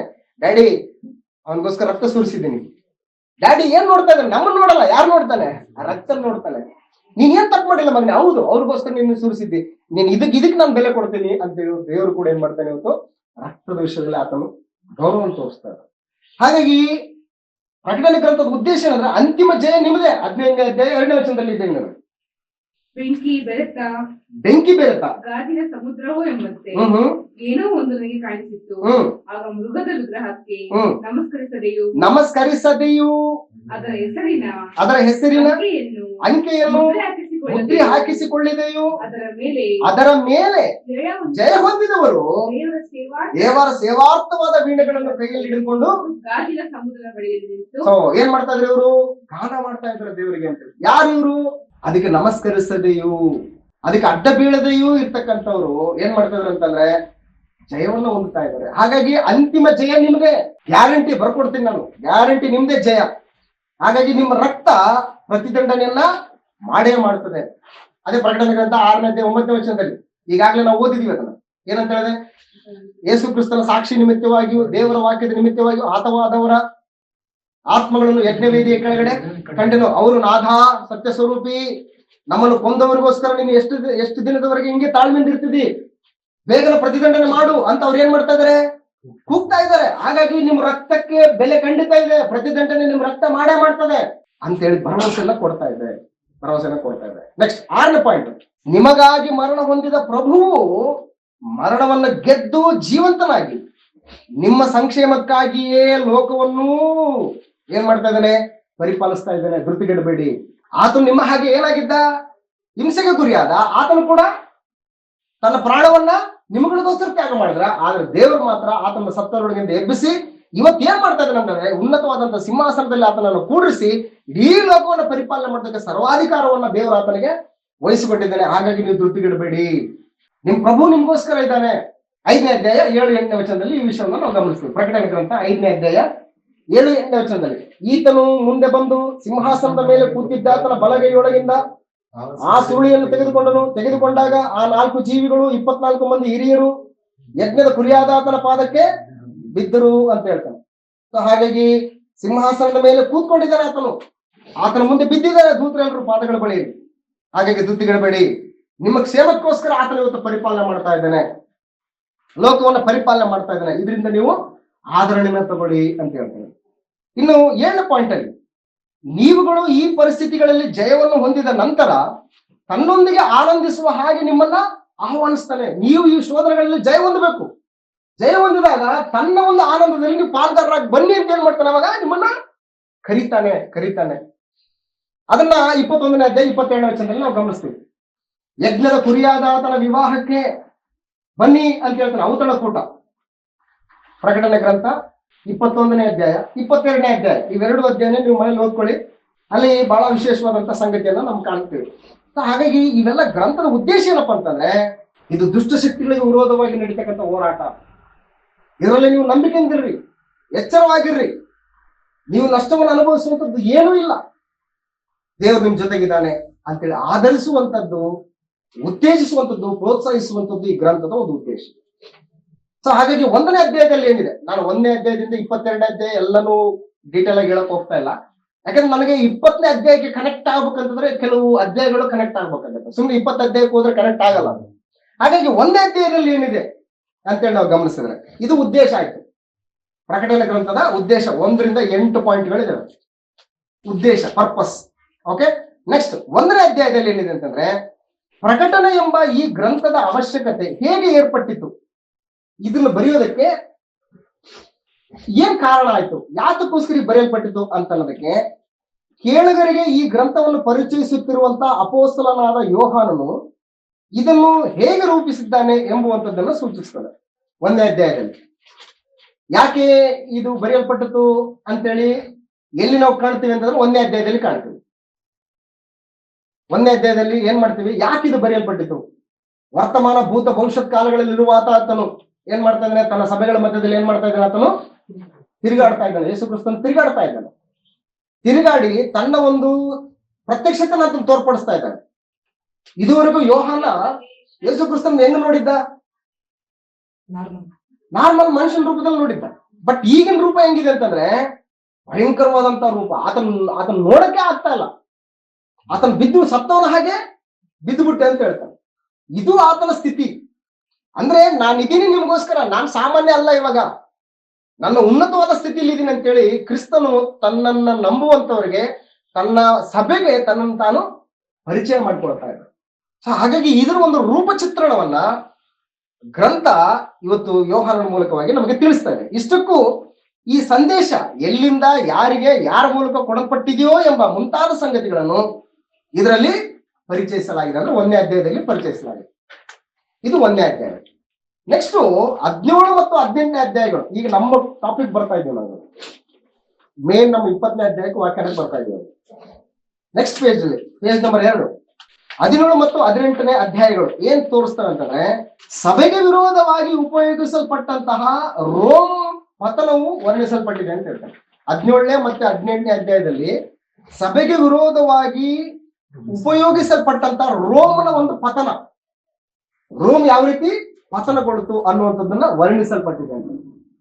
ಅಂದ್ರೆ 17ನೇ ಅಧ್ಯಾಯದಲ್ಲಿ ಯೋಹಾನನ ದಿನಗಳಲ್ಲಿ, 17ನೇ ಅಧ್ಯಾಯದಲ್ಲಿ ಏನ್ ಹೇಳ್ತಾನೆ ಅಂತಂದ್ರೆ, ಯೋಹಾನನ ದಿನಗಳಲ್ಲಿ ಪ್ರಪಂಚವನ್ನು ಆಳುವಂತ ಪಟ್ಟಣ ಹೇಗೆ ಪತನಗೊಂಡಿತು ಅಂತ, ಇಡೀ ಪ್ರಪಂಚವನ್ನು ಪರಿಪಾಲನೆ ಮಾಡ್ತಕ್ಕಂಥ ಪಟ್ಟಣ ಹೇಗೆ ಪತನಗೊಂಡಿತು ಅನ್ನುವಂಥದ್ದನ್ನ ಸೂಚಿಸ್ತದೆ. ಅದನ್ನ 17ನೇ ಅಧ್ಯಾಯ ಪ್ರಕಟಣೆ ಗ್ರಂಥ 17ನೇ ಅಧ್ಯಾಯ 9ರಿಂದ 18ನೇ ವಚನದಲ್ಲಿ ನಾವು ಗಮನಿಸ್ತೇವೆ. ಪ್ರಕಟಣೆ ಗ್ರಂಥ 17ನೇ ಅಧ್ಯಾಯ. ಇದು ಬುದ್ಧಿವಂತನಿಗೆ ಮಾತ್ರ ಗೊತ್ತಾಗುವುದು. ಆ 7 ತಲೆಗಳು ಆ ಸ್ತ್ರೀ ಕೂತುಕೊಂಡಿರುವ 7 ಬೆಟ್ಟಗಳೇ. ಅಂದ್ರೆ ಯಾವ್ದಿದು? ರೋಮ ಪಟ್ಟಣವನ್ನ ವರ್ಣಿಸುವಂತದ್ದು. ಆ ಸ್ತ್ರೀ ವೇಷ ಯಾರಂತಂದ್ರೆ ರೋಮ್ ಪಟ್ಟಣಕ್ಕೆ ಹೋಲಿಸಿದ್ದಾನೆ. ಅದನ್ನ ಹೋಲಿಸ್ಬಿಟ್ಟು ಇದು ವರ್ಣಿಸ್ತಾನೆ. ಎಸ್ ಮುಂದಕ್ಕೆ ಹೋಗೋಣ. 9ರಿಂದ 18ನೇ ವಚನ. ಇದಲ್ಲದೆ ಅವು 7 ಮಂದಿ ಅರಸುಗಳನ್ನು ಸೂಚಿಸುತ್ತವೆ. ಅಂದ್ರೆ 7 ಅಂತಂದ್ರೆ ಅರ್ಥ ಏನು? ಪರಿಪೂರ್ಣವಾದದ್ದು ಅಂತ. ಅಂದ್ರೆ ಪರಿಪೂರ್ಣವಾದಂತ ಅರಸುತನವನ್ನ ರೋಮ್ ಸರ್ಕಾರ ಹೊಂದ್ಕೊಂಡಿದೆ ಅಂತ ಅರ್ಥ. ನೆಕ್ಸ್ಟ್ ಮುಂದಕ್ಕೆ. ಅವರಲ್ಲಿ 5 ಮಂದಿ ಬಿದ್ದು ಹೋಗಿದ್ದಾರೆ, ಒಬ್ಬನು ಇದ್ದಾನೆ, ಮತ್ತೊಬ್ಬನು ಇನ್ನೂ ಬಂದಿಲ್ಲ. ಬಂದ ಮೇಲೆ ಅವನು ಸ್ವಲ್ಪ ಕಾಲ ಇರಬೇಕು. ಓಕೆ, 14ನೇ ವಚನಕ್ಕೆ ಬಂದ್ಬಿಡಿ. ಅವರು ಯಜ್ಞದ ಕುರಿಯಾದಾತನ ಮೇಲೆ ಯುದ್ಧ ಯುದ್ಧ ಮಾಡುವರು. ಆದರೆ ಆತನು ಕರ್ತನು ರಾಜಾದಿರಾಜನೂ ಆಗಿರುವುದರಿಂದ ಅವರನ್ನು ಜಯಿಸುವನು. ಮತ್ತು ದೇವರು ಕರೆದವರು, ದೇವರಾದುಕೊಂಡವರು, ನಂಬಿಗಸ್ತರು ಆಗಿರುವ ಆತನ ಕಡೆಯವರು ಆ ಜಯದಲ್ಲಿ ಪಾಲುಗಾರರಾಗುವರು. ಇದು ಪರಿಸ್ಥಿತಿ 17ನೇ ಅಧ್ಯಾಯದಲ್ಲಿ ಇದು ನಡೀತು. 17ನೇ ಅಧ್ಯಾಯದಲ್ಲಿ ಇಡೀ ರೋಮ್ ಪಟ್ಟಣ ಅದು ಹೇಗೆ ಪತನಗೊಂಡಿತು ಅನ್ನುವಂಥದ್ದನ್ನ ವಿವರಿಸ್ತಾ ಇದ್ದಾನೆ. 18ನೇ ಅಧ್ಯಾಯದಲ್ಲಿ ಅದರ ಮುಂದುವರೆದ ಪತನದ ಒಂದು ಕಾರ್ಯಕ್ರಮವು ಕೂಡ ವರ್ಣಿಸಲ್ಪಡ್ತಾ ಇದೆ. ಇದು 20ನೇ ಅಧ್ಯಾಯಕ್ಕಿಂತ ಹಿಂದೆ ಏನಾಯ್ತು ಅನ್ನೋದನ್ನ ನಾವು ಮುಂದೆ ತಿಳ್ಕೋಬಹುದು. ಇಡೀ ರೋಮ್ ಸಾಮ್ರಾಜ್ಯ ಏನ್ ಮಾಡ್ತಾ ಇದೆ ಅಂತಂದ್ರೆ ಕ್ರೈಸ್ತರನ್ನ ಬಹಳವಾಗಿ ಹಿಂಸೆ ಮಾಡ್ತಾ ಇದೆ, ಕೊಲ್ತಾ ಇದೆ, ಯಾವುದೇ ರೀತಿಯಾದಂತ ಕನಿಕರವನ್ನು ತೋರಿಸ್ತಾ ಇಲ್ಲ. ಇಂಥ ಪರಿಸ್ಥಿತಿಯಲ್ಲಿ ದೇವಜನರು ದೇವರ ಕಡೆ ನೋಡ್ತಾ ಇದ್ದಾರೆ. ನಾವು ಹೋಗ್ತಕ್ಕಂಥ ದಾರಿ ಸರಿಯಾದ ದಾರಿನಾ? ನಾವು ಅನುಸರಿಸ್ತಕ್ಕಂಥ ನಂಬಿಕೆ ಸರಿಯಾದ ನಂಬಿಕೆನಾ? ನಾವಿಷ್ಟೆಲ್ಲ ಆಗ್ತಾ ಇದ್ರು ಕೂಡ ದೇವ್ರು ನೋಡ್ತಾ ಇದ್ದಾನ? ದೇವ್ರು ನಮ್ ಪ್ರಾರ್ಥನೆ ಮಾಡ್ತಾ ಇದ್ರೆ ದೇವ್ರು ನಮ್ ಪ್ರಾರ್ಥನೆ ಕೇಳ್ತಾ ಇದ್ದಾನ? ಇವೆಲ್ಲ ಕ್ವಶನ್ ಮಾರ್ಕ್ ಯಾರಲ್ಲಿದೆ? ದೇವ ಜನರಲ್ಲಿದೆ. ಇದಕ್ಕೆ ಪ್ರತ್ಯುತ್ತರವಾಗಿ ನೀವು ಧೃತಿಗೆಡಬೇಡಿ, ನಿಮ್ ಕಣ್ಣೀರ್ ಅಂತ ನೋಡ್ತಾ ಇದ್ದಾನೆ, ಕಣ್ಣೀರ್ ಒರೆಸ್ತಾನೆ, ನಿಮ್ಗೆ ಏನು ನಷ್ಟ ಆಗಲ್ಲ, ನೀವು ಧೈರ್ಯವಾಗಿರ್ರಿ ಅಂತ ಹೇಳ್ತಾ 17ನೇ ಅಧ್ಯಾಯದಲ್ಲಿ ಯಾವ್ದು ನಿಮ್ಮನ್ನ ಹಿಂಸಿಸ್ತೋ ಇಡೀ ರೋಮ್ ಪಟ್ಟಣವನ್ನು ಏನ್ ಮಾಡಿದ್ದೀನಿ ನಾನು? ಪತನಗೊಂಡಿದ್ದೀನಿ. ಅದಕ್ಕೆ ಆ ರೋಮ್ ಪಟ್ಟಣವನ್ನ ವೇಶ್ಯೆಗೆ ಏನ್ ಮಾಡಿದ್ದೇನೆ? ಹೋಲಿಸಿ ಅದನ್ನ ಹೇಳ್ತಾ ಇದ್ದಾರೆ. ಹಾಗಾಗಿ ಆ ಒಂದು ರೀತಿಯಲ್ಲಿ ವ್ಯಾಖ್ಯಾನ ಮಾಡ್ತಾ 17, 18 ಅಧ್ಯಾಯಗಳು ರೋಮ್ ಪಟ್ಟಣದ ಪತನವನ್ನ ಅದು ತೋರಿಸ್ತದೆ, ವರ್ಣಿಸ್ತದೆ. ಇನ್ನು 19ನೇ ಅಧ್ಯಾಯದಲ್ಲಿ ತನ್ನ ಶತ್ರುವಿನ ಪತನದಲ್ಲಿ ದೇವಜನರು ಅನುಭವಿಸುವಂತಹ ಆನಂದವನ್ನು ಮದುವೆಯ ಔತಣದಲ್ಲಿ ಅನುಭವಿಸುವಂತಹ ಆನಂದದೊಂದಿಗೆ ಹೋಲಿಸಲ್ಪಟ್ಟಿದೆ. ಈಗ ತನ್ನ ಶತ್ರು ಪತನ ಆದಾಗ ಯಾರು ಆನಂದ ಪಡ್ತಾರೆ? ಆನಂದ ಪಡೋರು ದೇವಜನರು ಇರ್ತಾನೆ. ಈಗ ಇಂಡಿಯಾ ಪಾಕಿಸ್ತಾನಕ್ಕೆ ಕ್ರಿಕೆಟ್ ನಡೀತಾ ಇರ್ಬೇಕಾದ್ರೆ ಪಾಕಿಸ್ತಾನ ಸೋತಿದ್ರೆ ಯಾರು ಸಂತೋಷ ಪಡೋರು? ಯಾರು? ಇಂಡಿಯಾದವರು ಸಂತೋಷ ಪಡ್ತಾರೆ. ಅದೇ ಇಂಡಿಯಾ ಸೋತಿತ್ತಂತಂದ್ರೆ ಯಾರು ಸಂತೋಷ ಪಡ್ತಾರೆ? ಪಾಕಿಸ್ತಾನ ಸಂತೋಷ ಪಡ್ತಾರೆ. ಹಾಗಾಗಿ ರೋಮ್ ಪಟ್ಟಣ ಪತನ ಆಗ್ತಾ ಇರ್ಬೇಕಾದ್ರೆ ದೇವಜನರು ಅನುಭವಿಸುವಂತ ಒಂದು ಆನಂದ ಇದೆಯಲ್ಲ, ಆ ಆನಂದನ ಯಾರು ಹೋಲಿಸಿದ ಅಂತಂದ್ರೆ ಮದುವೆಯ ಔತಣ ಕೂಟ ಹೋಲಿಸಿದಾನೆ ಅಂತ ಹೇಳ್ತಾರೆ. ಮದುವೆ ಅಂತಂದ್ರೆ ಬಹಳ ದೊಡ್ಡ ಔತಣ ಅವಾಗಿನ ಕಾಲದಲ್ಲಿ. ಔತಣ, ಆ ಔತಣ ಅಂತಿಂತ ಔತಣ ಅಲ್ಲ. ಇವತ್ತು ಔತಣಕ್ಕೂ ಅವತ್ತಿನ ಔತಣಕ್ಕೂ ಬಹಳ ವ್ಯತ್ಯಾಸ ಇದೆ ಅಂತ ಔತಣಕ್ಕೆ ದೇವಜನರು ಅನುಭವಿಸುವಂತ ಆನಂದವನ್ನ ಮದುವೆ ಔತಣಕ್ಕೆ ಹೋಲಿಸಲಾಗಿದೆ ಅಂತ ಹೇಳ್ತಾನೆ. ಮುಂದೆ ಶತ್ರುವಿನ ಪತನವು ಪ್ರಭುವಾದ ಯೇಸು ಕ್ರಿಸ್ತನಿಂದಲೇ ಮಾಡಲ್ಪಟ್ಟಿದೆ. ಶತ್ರುವಿನ ಒಂದು ಪತನ, ಆ ರೋಮ್ ಪಟ್ಟಣದ ಪತನ ಯಾರಿಂದ ಆಯ್ತು ಅಂತ ತಿಳ್ಕೊಂಡಿದ್ರಿ ನೀವು? ಯೇಸು ಕ್ರಿಸ್ತನಿಂದಲೇ ಪತನ ಆಗಿದೆ ಅಂತೇಳಿ ಅದನ್ನ 19ನೇ ಅಧ್ಯಾಯ 9ನೇ ವಚನದಲ್ಲಿ ಸೂಚಿಸ್ತದೆ. 19ನೇ ಅಧ್ಯಾಯ 9ನೇ ವಚನ. ಇದಲ್ಲದೆ ಓಕೆ. ಅವನು ನನ್ನ ಸಂಗಡ ಮಾತಾಡುತ್ತಾ, ಯಜ್ಞದ ಕುರಿಯಾದ ಆತನ ವಿವಾಹದ ಔತಣಕ್ಕೆ ಕರೆಸಿಕೊಂಡವರು ಧನ್ಯರು ಎಂಬುದಾಗಿ ಬರೆ ಎಂದು ನನಗೆ ಹೇಳಿತು ಅಂತ ಹೇಳ್ತಾರೆ. ಸೊ ಇವಾಗ ಏನ್ ಮಾಡ್ತಾ ಇದಾರೆ? ಬನ್ನಿ ಔತಣ ಕೂಟಕ್ಕೆ ಬನ್ನಿ ಅಂತ ಹೇಳಿ. ಅಂದ್ರೆ ದೇವಜನರು ಎಲ್ಲಿ ಬರ್ತಾ ಇದ್ರೆ ಇವಾಗಂತಂದ್ರೆ ವಿವಾಹದ ಔತಣ ಕೂಟಕ್ಕೆ ಬರ್ತಾ ಇದ್ದಾರೆ. ಅಂದ್ರೆ ಎಲ್ಲಿಗೆ ಬರ್ತಾ ಇದ್ರೆ ಇವಾಗ? ಕ್ರಿಸ್ತನ ಹತ್ರಕ್ಕೆ ಬರ್ತಾ ಇದ್ದಾರೆ. ಕ್ರಿಸ್ತನಿಗೋಸ್ಕರ ನಿಶ್ಚಯವಾಗಿದ್ದಂತ ಸ್ತ್ರೀ ಯಾರು ಮೊದಲಗಿತ್ತಿ ಯಾರು? ಸಭೆ. ಯೇಸು ಕ್ರಿಸ್ತನಿಗೆ ನಿಶ್ಚಯವಾಗಿದ್ದಂತ ಮೊದಲಗಿತ್ತಿ ಯಾರು ಅಂತಂದ್ರೆ ಸಭೆ. ಈಗ ಸಭೆ ಏನಾಗಿದೆ ಅಂತಂದ್ರೆ ಇಷ್ಟೆಲ್ಲಾ ಹಿಂಸೆಗಳ ನಡುವೆ, ಇಷ್ಟೆಲ್ಲಾ ಕೊಲೆಗಳ ನಡುವೆ, ಇಷ್ಟೆಲ್ಲಾ ನಿಂದನೆ ತಿರಸ್ಕಾರಗಳ ನಡುವೆ ಏನ್ ಮಾಡಿದೆ? ಪರಿಶುದ್ಧತೆಯನ್ನ ಕಾಪಾಡ್ಕೊಂಡಿರೋದ್ರಿಂದ ಅವ್ರನ್ನ ಇಲ್ಲಿ ಕರ್ಕೊಂಡು ಹೋಗ್ತಾರಲ್ಲ ಮೇಲೆ, ಅದ್ ಹೆಂಗಿದೆ ಅಂತಂದ್ರೆ ಔತಣ ಕೂಟಕ್ಕೆ ಬಂದಂಗಿದೆ, ಮದುವೆ ಔತಣ ಕೂಟಕ್ಕೆ ಬಂದಂಗಿದೆ. ಮದುವೆ ಆಗಲ್ಲ ಹೋಗ್ಬಿಟ್ಟು ಯೇಸು ಕ್ರಿಸ್ತನಿಗೆ ಮದುವೆ ಆಗಲ್ಲ, ಅದಕ್ಕೆ ಹಂಗ್ ಓಡಿಸಿದ್ರೆ ಹೆಂಗೆ ಅಂತ ಹೇಳ್ಬಿಟ್ಟು. ಅದಕ್ಕೆ ಕೊರಿಂಥದವರಿಗೆ ಬರೆದ 2ನೇ ಪತ್ರಿಕೆಯಲ್ಲಿ ಪೌಲ ಸಭೆಯನ್ನ ಯಾವ ರೀತಿ ವರ್ಣಿಸಿದ್ರೆ ಅಂತಂದ್ರೆ 2ನೇ ಕೊರಿಂಥ 11ನೇ ಅಧ್ಯಾಯ 2ನೇ ವಚನ. 2 ಕೊರಿಂಥ 11ನೇ ಅಧ್ಯಾಯ 2ನೇ ವಚನ. ಯಾಕಂದರೆ ದೇವರಲ್ಲಿರುವಂತ ಚಿಂತೆಯಿಂದಲೇ ನಾನು ನಿಮ್ಮ ವಿಷಯದಲ್ಲಿ ಚಿಂತಿಸುತ್ತೇನೆ. ನಿಮ್ಮನ್ನು ಕ್ರಿಸ್ತನೆಂಬ ಒಬ್ಬನೇ ಪುರುಷನಿಗೆ ಶುದ್ಧ ಕನ್ಯೆಯಂತೆ ಒಪ್ಪಿಸಬೇಕೆಂದು ನಿಮ್ಮನ್ನು ಆತನಿಗೆ ನಿಶ್ಚಯ ಮಾಡಿದೇನಲ್ಲ. ನಿಶ್ಚಯ ಮಾಡಿದ್ದೀನಿ ನಾನು ಅಂತ ಹೇಳ್ತಾನೆ. ಅಂದ್ರೆ ಈಗ ಸಭೆ ಏನಾಗಿದೆ ಇವಾಗ? ಕ್ರಿಸ್ತನಿಗೆ ನಿಶ್ಚಯವಾಗಿದ್ದಂತ ಒಂದು ಕಣ್ಣಿಕೆ. ಈ ಕಣ್ಣಿಕೆ ಹೆಂಗಿರ್ಬೇಕು? ಶುದ್ಧಳಾಗಿರ್ಬೇಕು. ಅವ್ರ ನೋಟದಲ್ಲಿ ನೋಡಿದ್ರೆ ಯಾರು ನೆನಪು ಬರ್ಬೇಕು? ಆತನಿಗೆ ನಿಶ್ಚಯವಾಗಿದ್ದಂತ ಮೊದಲಿಂಗನೇ ನೆನಪು ಬರ್ಬೇಕು, ಬೇರೆ ಪುರುಷನ ನೆನಪು ಬರಬಾರ್ದು. ಅವರ ಮನಸ್ಸಿನಲ್ಲಿ ಯೇಸು ಕ್ರಿಸ್ತನೇ ಇರ್ಬೇಕು. ಹಾಗಾಗಿ ಈ ರೀತಿಯಾದಂತ ಒಂದು ಶುದ್ಧ ಕಣ್ಣಿಕೆಯಾಗಿ ನಿಮ್ಮನ್ನು ನಾನು ಏನ್ ಮಾಡಿದ್ದೀನಿ? ಕ್ರಿಸ್ತನಿಗೆ ಒಪ್ಪಿಸಿದೀನಿ. ಸೊ ನೀವು ಮೋಸ ಹೋಗ್ಬೇಡಿ. ಸೈತಾನನು ಬಂದು ನಿಮ್ಮನ್ನ ಕುಯುಕ್ತಿ ಮಾಡಿ ನಿಮ್ಮನ್ನ ಬೇರೆ ಕಡೆ ಕರ್ಕೊಂಡು ಹೋಗ್ತಾನೇನೋ, ಹುಷಾರಾಗಿರ್ರಿ ಅಂತ ಪೌಲ ಏನ್ ಮಾಡ್ತಾನೆ ಇಲ್ಲಿ ಹೇಳ್ತಾ ಇದ್ದಾರೆ. ಅದಕ್ಕೆ 19ನೇ ಅಧ್ಯಾಯದಲ್ಲಿ ಆ ಒಂದು ಪರಿಸ್ಥಿತಿ ಹೆಂಗಿರುತ್ತೆ ಅಂತಂದ್ರೆ 19ನೇ ಅಧ್ಯಾಯದಲ್ಲಿ ಏನಂತಂದ್ರೆ ನಿಮ್ಮ ಒಂದು ಶತ್ರುವಿನ ಪತನದಲ್ಲಿ ದೇವಜನರು ಅನುಭವಿಸುವಂತಹ ಒಂದು ಆನಂದವನ್ನ, ಮದುವೆಯ ಔತಣದಲ್ಲಿ ಅನುಭವಿಸುವಂತಹ ಆನಂದದೊಂದಿಗೆ ಏನ್ ಮಾಡಿದೆ? ಅದು ಹೋಲಿಸಲ್ಪಟ್ಟಿದೆ. ಹಾಗಾಗಿ ಆ ಶತ್ರುವಿನ ಪತನ ಯಾರ ಮೂಲಕ ಆಗಿದೆ ಅಂತಂದ್ರೆ ಪ್ರಭುವಾದ ಯೇಸು ಕ್ರಿಸ್ತನಿಂದಲೇ ಮಾಡಲ್ಪಟ್ಟಿದೆ. ಆದ್ರಿಂದ ನೀವು ಧೈರ್ಯವಾಗಿರ್ರಿ ಅಂತ ಹೇಳ್ತಕ್ಕಂಥ ಮಾತು. ಇನ್ನು 20ನೇ ಅಧ್ಯಾಯಕ್ಕೆ ಬಂದ್ಬಿಡೋಣ. 19ನೇದ್ದು ನೋಡಿದ್ವಿ, 17, 18 ಕೂಡ ನೋಡಿದ್ವಿ. ಈಗ 20ನೇ ಅಧ್ಯಾಯದಲ್ಲಿ ತಿಳಿಸ್ಕೊಡೋಣ. ಪ್ರಕಟಣೆ ಗ್ರಂಥ 20ನೇ ಅಧ್ಯಾಯ. ನಮ್ಮ ಒಂದು ಬೈಬಲ್ ಸ್ಟಡಿಯ ಒಂದು ಮೇನ್ ಭಾಗಕ್ಕೆ ನಾವು ಬಂದಿದ್ದೀವಿ. ಈ ಮೇನ್ ಭಾಗಕ್ಕೆ ಬರ್ಬೇಕಂದ್ರೆ ಇಷ್ಟೆಲ್ಲ ಸುತ್ತಕೊಂಡು ಬರ್ಬೇಕಾಗುತ್ತೆ. ಯಾಕಂದ್ರೆ ಇಲ್ಲ ಅಂದ್ರೆ ಅರ್ಥ ಆಗಲ್ಲ ವಿಷಯಗಳು. 20ನೇ ಅಧ್ಯಾಯದಲ್ಲಿ ಕ್ರಿಸ್ತನ ಸಭೆಗೆ ವಿರೋಧವಾಗಿ ರೋಮ್ ಸಾಮ್ರಾಜ್ಯಾಧಿಕಾರವು ರೋಮ್ ಮತವನ್ನ ಬಳಸ್ಕೊಂಡು, ಇಲ್ಲಿ ನೋಡಿ 2 ಇದೆ ಪಾಯಿಂಟ್. ರೋಮ್ನ ಅಧಿಕಾರ ಬೇರೆ, ರೋಮ್ನ ಮತ ಬೇರೆ. ಈಗ ನಿಮ್ಗೆ ಇದನ್ನ ಅರ್ಥ ಆಗ್ಬೇಕು ಅಂತಂದ್ರೆ, ಈಗ ಕೇಂದ್ರದಲ್ಲಿ ಯಾವ ಸರ್ಕಾರ ಇದೆ? ಬಿಜೆಪಿ ಸರ್ಕಾರ ಇದೆ. ಬಿಜೆಪಿ ಸರ್ಕಾರಕ್ಕೆ ಒಂದು ಅಧಿಕಾರ ಇದೆಯಲ್ಲ, ಅಧಿಕಾರ ಇದೆ. ಅದು ಆಕ್ಚುಲಿ ಹೇಳ್ಬೇಕಪ್ಪ ಅಂತಂದ್ರೆ ಇವತ್ತು ಸುಪ್ರೀಂ ಕೋರ್ಟ್ ತೀರ್ಪುಗಳಾಗ್ಲಿ ಅಥವಾ ಮತ್ತೊಂದು ಮಗದೊಂದಾಗ್ಲಿ ಏನೇ ಬರ್ಬೇಕಾದ್ರೂ ಕೂಡ ಎಲ್ಲಿಂದ ಬರ್ತವೆ ಅವು? ಥ್ರೂ ಸರ್ಕಾರದ ಒಂದು ಇದರಿಂದನೇ ಗೈಡೆನ್ಸ್ ಇಂದನೇ ಬರುವಂತ ಅವಕಾಶಗಳು ಜಾಸ್ತಿ ಇದಾವೆ. ಯಾಕೆಂತಂದ್ರೆ ವೈಲೆನ್ಸ್ ಆಗ್ಬಾರ್ದು, ಈ ತೀರ್ಪಿನಿಂದ ವೈಲೆನ್ಸ್ ಆಗ್ಬಾರ್ದು, ಈ ಲಾ ಅಂಡ್ ಆರ್ಡರ್ಗೆ ಸಮಸ್ಯೆ ಆಗ್ಬಾರ್ದು ಅಂತಂದ್ರೆ ಈ ರೀತಿ ತೀರ್ಪುಗಳನ್ನ ನೀವು ಕೊಡ್ಲೇಬೇಕಾಗ್ತದೆ ಅನ್ನುವಂತ ರೀತಿಯಲ್ಲಿ ಕೆಲವೊಂದು ತೀರ್ಪುಗಳು ಏನ್ ಮಾಡ್ತಾ ಇರ್ತವೆ, ಬರ್ತಾ ಇರ್ತಾವ ಹೊರಗಡೆ. ಇನ್ನೇನ್ ಸುಪ್ರೀಂ ಕೋರ್ಟ್ ಜಡ್ಜ್ ಇನ್ನೊಂದು ತಿಂಗಳು 15 ದಿನದಲ್ಲಿ ರಿಟೈರ್ಮೆಂಟ್ ಆಗ್ತಾರೆ ಅಂತ ಇಟ್ಕೊಳ್ಳಿ, ಅವ್ರ ಮೂಲಕ ಏನ್ ಮಾಡ್ಬಿಡ್ತಾರೆ, ಅವರು ತೀರ್ಪು ಕೊಡಿಸ್ಬಿಡ್ತಾರೆ. ತೀರ್ಪು ಕೊಟ್ಟಾದ್ಮೇಲೆ ಏನ್ ಮಾಡ್ಬಿಡ್ತಾರೆ, ಅವರು ಮನೆಗೆ ಹೋಗಿ ರಿಟೈರ್ಮೆಂಟ್ ಆದ್ರೂ ಕೂಡ ಅವ್ರು ಸೆಕ್ಯೂರಿಟಿ ಕೊಡ್ತಾರೆ.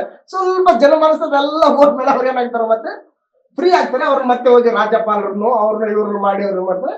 ಇದು ಅಧಿಕಾರ. ರೋಮ್ ಅಧಿಕಾರ ಹೊಂದಿದೆ, ಅದ್ರ ಜೊತೆಗೆ ಮತ ಇದೆ. ರೋಮ್ ಮತ ಇದೆ. ಮತ ಅಂತಂದ್ರೆ ಸ್ಪಿರಿಚುವಲ್. ಈಗ ಕೇಂದ್ರ ಸರ್ಕಾರದಲ್ಲಿ ಬಿಜೆಪಿ ಸರ್ಕಾರ, ಅದು ಅಧಿಕಾರ. ಅದ್ರ ಮತ ಯಾವ್ದು ಇವಾಗ? ಹಿಂದೂ ಮತ. ಆ ಮತನು ಕೂಡ ಏನ್ ಮಾಡ್ತದೆ ಇವಾಗ? ಸರ್ಕಾರದೊಟ್ಟಿಗೆ ಏನ್ ಮಾಡ್ತದೆ, ಅದು ಕೆಲಸ ಮಾಡ್ತದೆ. ಇವಾಗ ಕೆಲಸ ಮಾಡ್ತದೆ. ಬೆಳಿಗ್ಗೆ ಇವತ್ತು ನಾವು ಲೈಕ್ ಕೊಡ್ತಾ ಇದ್ವಿ. ಲೈಕ್ ಕೊಡ್ತಾ ಇರ್ಬೇಕಾದ್ರೆ ಅಲ್ಲಿ ಸುಮಾರು ಒಂದು 3-4 ಕಮೆಂಟ್ಸ್ ಗಳು ಬಂದಿದ್ವು. ಅದನ್ನ ಜೈ ಶ್ರೀರಾಮ್, ಜೈ ಹನುಮಾನ್ ಅಂತ ಬಂದದ್ದು. ಅವೆಲ್ಲ ಸಾಮಾನ್ಯವಲ್ಲ. ಅಂದ್ರೆ ಇದು ಹಿಂದೂ ಮತ. ಇದು ನೀನ್ ಜೈ ಶ್ರೀರಾಮ್ ಅಂದ್ರನೇ ನೀನ್ ಭೂಮಿ ಮೇಲೆ ಇಲ್ಲಿ ಬದುಕಬೇಕು. ಅವರೇನು ಭಾರತೀಯ, ನೀನು ಇಲ್ಲ ಅಂದ್ರೆ ನೀನು ಭಾರತೀಯ. ಅಂದ್ರೆ ಅಧಿಕಾರದೊಟ್ಟಿಗೆ ಏನ್ ಕೆಲಸ ಮಾಡ್ತದೆ ಇವಾಗ? ಮತ ಕೆಲಸ ಮಾಡ್ತದೆ. ಅಧಿಕಾರ ಜೊತೆಗೆ ಏನ್ ಮಾಡ್ತದೆ ಇವಾಗ? ಮತ ಶಕ್ತಿ ಬಂತ ಇವಾಗ, ಭಯಂಕರ ಶಕ್ತಿ. ಇವಾಗ ಈ ಕಡೆ ಅಧಿಕಾರನೂ ಇದೆ, ಈ ಕಡೆ ಮತನೂ ಕೂಡ ಇದೆ. ಇದು ಪರಿಸ್ಥಿತಿ ಇವಾಗ. ಇಲ್ಲಿ ನೋಡಿ, ಇವಾಗ ಕ್ರಿಸ್ತನ ಸಭೆಗೆ ವಿರೋಧವಾಗಿ ರೋಮ್ ಸಾಮ್ರಾಜ್ಯಾಧಿಕಾರನೂ ಇದೆ, ಮತ್ತೆ ರೋಮ್ ಮತವನ್ನು ಬಳಸ್ಕೊಂಡು ಯಾರು ಕೆಲಸ ಮಾಡ್ತಾ ಇದಾರೆ ಇವಾಗ? ಸೈತಾನ್ ಕೆಲಸ ಮಾಡ್ತಾ ಇದ್ದಾನೆ. ಸೈತಾನನು ಈ ರೀತಿ ಬಳಸಿಕೊಂಡು ರೋಮ್ ರಾಜ್ಯಾಧಿಕಾರವನ್ನ ಮತ್ತು ರೋಮ್ ಮತವನ್ನ ಬಳಸಿಕೊಂಡ ಸೈತಾನನು ಶಾಶ್ವತವಾಗಿ ಸೋತು ಹೋದವನಂತೆ ವರ್ಣಿಸಲ್ಪಟ್ಟಿದ್ದಾನೆ. ಇಷ್ಟೆಲ್ಲ ಬಳಸ್ಕೊಂಡ್ರು ಕೂಡ ಏನಾಗಿದೆ? ಶಾಶ್ವತವಾಗಿ ಸೋತು ಹೋಗಿದ್ದಾನೆ ಅಂತೇಳಿ 20ನೇ ಅಧ್ಯಾಯ ವರ್ಣಿಸಲ್ಪಟ್ಟಿದಂತೆ.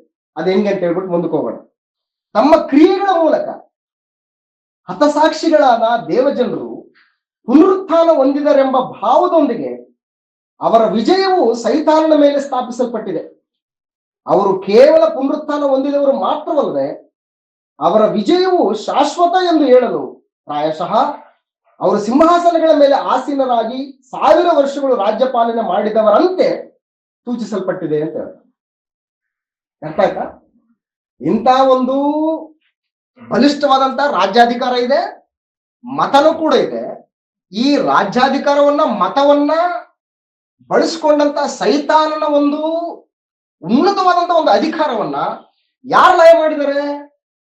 ಯೇಸು ಕ್ರಿಸ್ತನು ಲಯ ಮಾಡಿ ಶಾಶ್ವತವಾಗಿ ಸೈತಾನನು ಸೋತು ಹೋಗುವಂತೆ ಮಾಡಿದ್ದನ್ನ ಯಾರು ತಮ್ಮ ಕ್ರಿಯೆಗಳ ಮೂಲಕ ಹತಸಾಕ್ಷಿಗಳಾಗಿದ್ದಾರೋ ಅವು ದೇವಜನರು ಪುನರುತ್ಥಾನ ಹೊಂದಿದ್ದಾರೆ. ಇಂಥ ಒಂದು ಕಠೋರವಾದಂತ ಒಂದು ರಾಜ್ಯಪಾಲನೆಯಲ್ಲಿ ದೇವರಿಗೋಸ್ಕರ ನಾವು ಸಾಯ್ತೀವಿ ಅಂತೇಳಿ ಯಾರು ಹತಸಾಕ್ಷಿಗಳಾಗಿದ್ದಾರಲ್ಲ ಅವರೆಲ್ಲರೂ ಪುನರುತ್ಥಾನ ಹೊಂದಿ ಅವರು ಸಿಂಹಾಸನಗಳ ಮೇಲೆ ಕೂತ್ಕೊಂಡಿದ್ದಾರೆ ಅನ್ನೋ ಒಂದು ಭಾವನೆ. ಅಂದ್ರೆ ಮೆಸೇಜ್ ಕೊಡ್ತಾ ಇದ್ದಾನೆ ಅವರಿಗೆ, ನೀವೇನ್ ನಷ್ಟ ಅನುಭವಿಸುವಂತದ್ದಿಲ್ಲ. ಅವನು ಶಾಶ್ವತವಾಗಿ ಅವನು ಸೈತಾನನು ಸೋಲಿಸಿದಾನೆ. ಈ ರಾಜ್ಯಾಧಿಕಾರವನ್ನ ಮತವನ್ನ ಪಡೆದು ತಾನೆಷ್ಟೇ ರೂಲಿಂಗ್ ಮಾಡಿದ್ರು ಕೂಡ ಯೇಸು ಕ್ರಿಸ್ತನ ಅವನು ಶಾಶ್ವತವಾಗಿ ಸೋಲಿಸಿದ. ಅವನೆಂದೂ ಕೂಡ ಇನ್ನೆಂದೂ ಅವನು ಗೆಲ್ಲೋದಕ್ಕೆ ಸಾಧ್ಯ ಇಲ್ಲ. ಇನ್ನೆಂದೂ ಕೂಡ ಅವನು ಗೆದ್ದು ನಿಮ್ಮ ಮೇಲೆ ಅಧಿಕಾರ ನಡೆಸೋದಕ್ಕೆ ಸಾಧ್ಯ ಇಲ್ಲ. ಸೋಲಿಸ್ಬಿಟ್ಟಿದ್ದಾನೆ. ಅಂತ ಪರಿಸ್ಥಿತಿಯಲ್ಲಿ ಯಾರೆಲ್ಲ ದೇವರಿಗೋಸ್ಕರ ಹತಸಾಕ್ಷಿಗಳಾಗಿದ್ದಾರೋ ಅವರೆಲ್ಲರೂ ಕೂಡ ಪುನರುತ್ಥಾನ ಹೊಂದಿ ಸಿಂಹಾಸನಗಳ ಮೇಲೆ ಏನ್ ಮಾಡಿದಾರೆ? ಅವರು ಕೂತ್ಕೊಂಡು ನ್ಯಾಯ ತೀರ್ಪನ್ನ ಮಾಡ್ತಾ ಇದಾರೆ ಅನ್ನೋ ಒಂದು ಫೀಲಿಂಗ್. ಹಿಂಗಿದೆ ನಿಮ್ ಪರಿಸ್ಥಿತಿ, ನೀವು ಧೈರ್ಯಗೆಡಬೇಡಿ ಅಂತ ಗ್ರಂಥಕರ್ತನ ಏನ್ ಮಾಡ್ತಾನೆ? ಅವ್ರನ್ನ ಉದ್ದೇಶಿಸಿ ಹೇಳ್ತಾನೆ. ನೆಕ್ಸ್ಟ್ ಮುಂದಕ್ಕೆ, ಅವರು ಕೇವಲ ಪುನರುತ್ಥಾನ ಹೊಂದಿದವರು ಮಾತ್ರವಲ್ಲ, ಬರೀ ಪುನರುತ್ಥಾನವಾಗಿದ್ದರಷ್ಟೇ ಅಲ್ಲಿ ನಿಂತಿಲ್ಲ.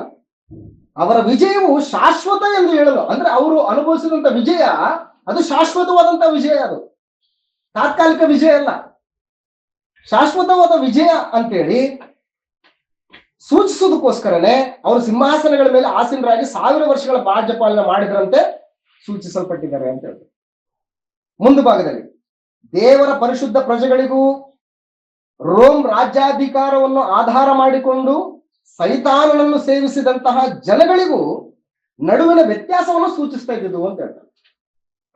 ಒಂದು ರೋಮ್ ರಾಜ್ಯಾಧಿಕಾರವನ್ನ ಮತವನ್ನ ಅನುಸರಿಸಿದಂತವ್ರದ್ದು ಯಾವ ಪರಿಸ್ಥಿತಿ ಇರುತ್ತೆ, ರೋಮ್ ಮತ ಮತ್ತು ರೋಮ್ ರಾಜ್ಯಾಧಿಕಾರಕ್ಕೆ ಒಳಗಾಗದೆ ದೇವರ ಪಕ್ಷದಲ್ಲಿ ಇದ್ದುಕೊಂಡು ದೇವರಿಗೋಸ್ಕರ ಹತಸಾಕ್ಷಿಗಳಾಗಿರ್ತಾರಲ್ಲ ಅವ್ರ ಪರಿಸ್ಥಿತಿ ಕೂಡ ಇಬ್ಬರದು ತೋರಿಸ್ತಾನೆ. ಈಗ ದೇವರ ಪಕ್ಷವಾಗಿರ್ತಕ್ಕಂಥವ್ರದ್ದು ಹೆಂಗಿದೆ ಪರಿಸ್ಥಿತಿ ಇವಾಗ? ಹೆಂಗಿದೆ ಜಸ್ಟ್ ಹೇಳ್ಬೇಕು, ಹೆಂಗಿದೆ ಅವ್ರ ಪರಿಸ್ಥಿತಿ ಹೆಂಗಿದೆ ಇವಾಗ? ಈಗ ಅವರು ರಾಜರಂತೆ ಇದ್ದಾರೆ. ಈಗ ಅವ್ರು ಏನ್ ಮಾಡಿದ್ದಾರೆ? ಅವ್ರು ಪುನರುತ್ಥಾನ ಹೊಂದೋದು ಮಾತ್ರವಲ್ಲದೆ ಅವ್ರು ಏನ್ ಮಾಡಿ ಸಿಂಹಾಸನಗಳ ಮೇಲೆ ಕೂತ್ಕೊಂಡಿದ್ದಾರೆ. ಇದು ಇವ್ರ ಪರಿಸ್ಥಿತಿ. ಇನ್ನು ಇವ್ರ ಪರಿಸ್ಥಿತಿ ಇಲ್ಲಿ ಮುಂದೆ ಹೇಳ್ತಾನೆ. ಇವ್ರ ಪರಿಸ್ಥಿತಿ ಹೆಂಗೆ ಅಂತಂದ್ರೆ ಇವರು ವ್ಯತ್ಯಾಸವನ್ನ ಸೂಚಿಸ್ತದೆ ಅಂತ ಹೇಳ್ತಾನೆ. ಇದು 20ನೇ ಅಧ್ಯಾಯ. ದೇವರ ಪರಿಶುದ್ಧ ಜನಗಳು ಮರಣದಲ್ಲಿ ಸಿಂಹಾಸನಗಳ ಮೇಲೆ ಆಸೀನರಾಗುವುದಕ್ಕೆ ಅವ್ರು ಏನ್ ಸತ್ರಲ್ಲ, ಶಾರೀರಿಕವಾಗಿ ಸತ್ರಲ್ಲ, ಆ ಒಂದು ಸಾವು ಎಲ್ಲಿ ಕರ್ಕೊಂಡು ಹೋಯ್ತು ಅವ್ರನ್ನ ಅಂತಂದ್ರೆ ಸಿಂಹಾಸನಗಳ ಮೇಲೆ ಕೂತ್ಕೊಂಡು ನೀವು ಕ್ರಿಸ್ತನೊಟ್ಟಿಗೆ 1000 ವರ್ಷ ಆಳ್ರಿ ಅಂತೇಳಿ ಅವ್ರನ್ನ ಅಲ್ಲಿಗೆ ಕರ್ಕೊಂಡೋಯ್ತು ಆ ಮರಣ. ಈಗ ರೋಮನ್ನು ಆಧಾರ ಮಾಡಿಕೊಂಡು ದೇವರ ಪ್ರಜೆಗಳನ್ನು ಹಿಂಸಿಸಿದವರು ಎಲ್ಲಿ ಹಾಕಿದ್ದಾರೆ? ಇವಾಗ ಅವರು ಬೆಂಕಿಯ ಕೆರೆಯಲ್ಲಿ ಹಾಕಲ್ಪಡುವುದಕ್ಕಾಗಿಯೇ ದರ್ಶನದಲ್ಲಿ ಏನ್ ಮಾಡಿದಾರೆ? ಅವರು ಎಬ್ಬಿಸಲ್ಪಟ್ಟಿದ್ದಾರೆ. ಅವರು ಕೂಡ ಏನ್ ಮಾಡಿದ್ದಾರೆ? ಎಬ್ಬಿಸಲ್ಪಟ್ಟಿದ್ದಾರೆ. ಇದನ್ನ ಓದ್ತೀವಿ ನಾವು ಒಂದೊಂದೊಂದು ವಚನ ನೆಕ್ಸ್ಟ್ ಓದೋಣ. ಇದು 20ನೇ ಅಧ್ಯಾಯದಲ್ಲಿ ಇರ್ತಕ್ಕಂಥ ಒಂದು ದರ್ಶನ ಇದೆ. ಇದು ಒಂದು ಇಂಪಾರ್ಟೆಂಟ್ ಒಂದು ಸಂಗತಿ ಅಂತ ಹೇಳ್ತಾರೆ. ಮುಂದೆ, ಲೋಕದೊಳಗಿಂದ ಸಭೆಯು ಎತ್ತಲ್ಪಡುವುದಕ್ಕೆ ಮೊದಲು ಯಾವಾಗಲಾದರೂ ಎಲ್ಲಿಯಾದರೂ ಸೈತಾನನು ತನ್ನ ತಲೆಯನ್ನು ಎತ್ತುವುದಕ್ಕೆ ಅವಕಾಶ ಇದೆ ಎಂಬ ಭಾವನೆಯನ್ನು ಸೂಚಿಸುವುದಕ್ಕಾಗಿರಬಹುದೇನೋ. 1000 ವರ್ಷಗಳು ತೀರಿದ ನಂತರ ಸೈತಾನನು ತಾನಿರುವ ಸೆರೆಯಿಂದ ಬಿಡಲ್ಪಡುವನು ಎಂದು ಬರೆಯಲ್ಪಟ್ಟಿದೆ. ಸೈತಾನನು ರೋಮನ್ನು ಸಭೆಗೆ ವಿರೋಧವಾಗಿ ಬಳಸಿಕೊಂಡು ಸೋತಿರುವುದರಿಂದಾಗಿ ಅವನು ಬಂಧಿಸಲ್ಪಟ್ಟಿದ್ದಾನೆ. ಇದು ನಿಮ್ಗೆ ಅರ್ಥ ಆಯ್ತಾ? ಅರ್ಥ ಆಗಿಲ್ಲ. ಇಲ್ಲಿ ಏನಾಗಿದೆ ಅಂತಂದ್ರೆ ಸೈತಾನನನ್ನ ಯೇಸು ಕ್ರಿಸ್ತನು ಶಾಶ್ವತವಾಗಿ ಸೋಲಿಸಿದ್ದಾನೆ. ಇನ್ ಯಾವತ್ತೂ ಕೂಡ ಜಯ ಹೊಂದೋದಕ್ಕೆ ಅವಕಾಶ ಇಲ್ಲ. ಆದ್ರೂ ಕೂಡ ಸ್ವಲ್ಪ ಕಾಲ ಅವನು ಪುನಃ ಎಲ್ಲಿ ಬರ್ತಾನೆ? ಅವನು ಲೋಕದೊಳಗೆ ಬರ್ತಾನೆ. ಬಂಧಿಸಲ್ಪಟ್ಟಿದ್ದಾನೆ. ಇವಾಗ ಶಾಶ್ವತವಾಗಿ ಸೋಲನ್ನ ಅನುಭವಿಸಿದ್ದಾನೆ ಯೇಸು ಕ್ರಿಸ್ತನಿಂದ. ಆದ್ರೂ ಕೂಡ ಸ್ವಲ್ಪ ಕಾಲವನ್ನ ಪಡೆದುಕೊಂಡು ಪುನಃ ಎಲ್ಲಿ ಬರ್ತಾನೆ? ದೇವ ಜನರಿಗೆ ಬಳಿ ಬಂದು ಅವ್ರನ್ನ ಏನ್ ಮಾಡ್ತಾನೆ?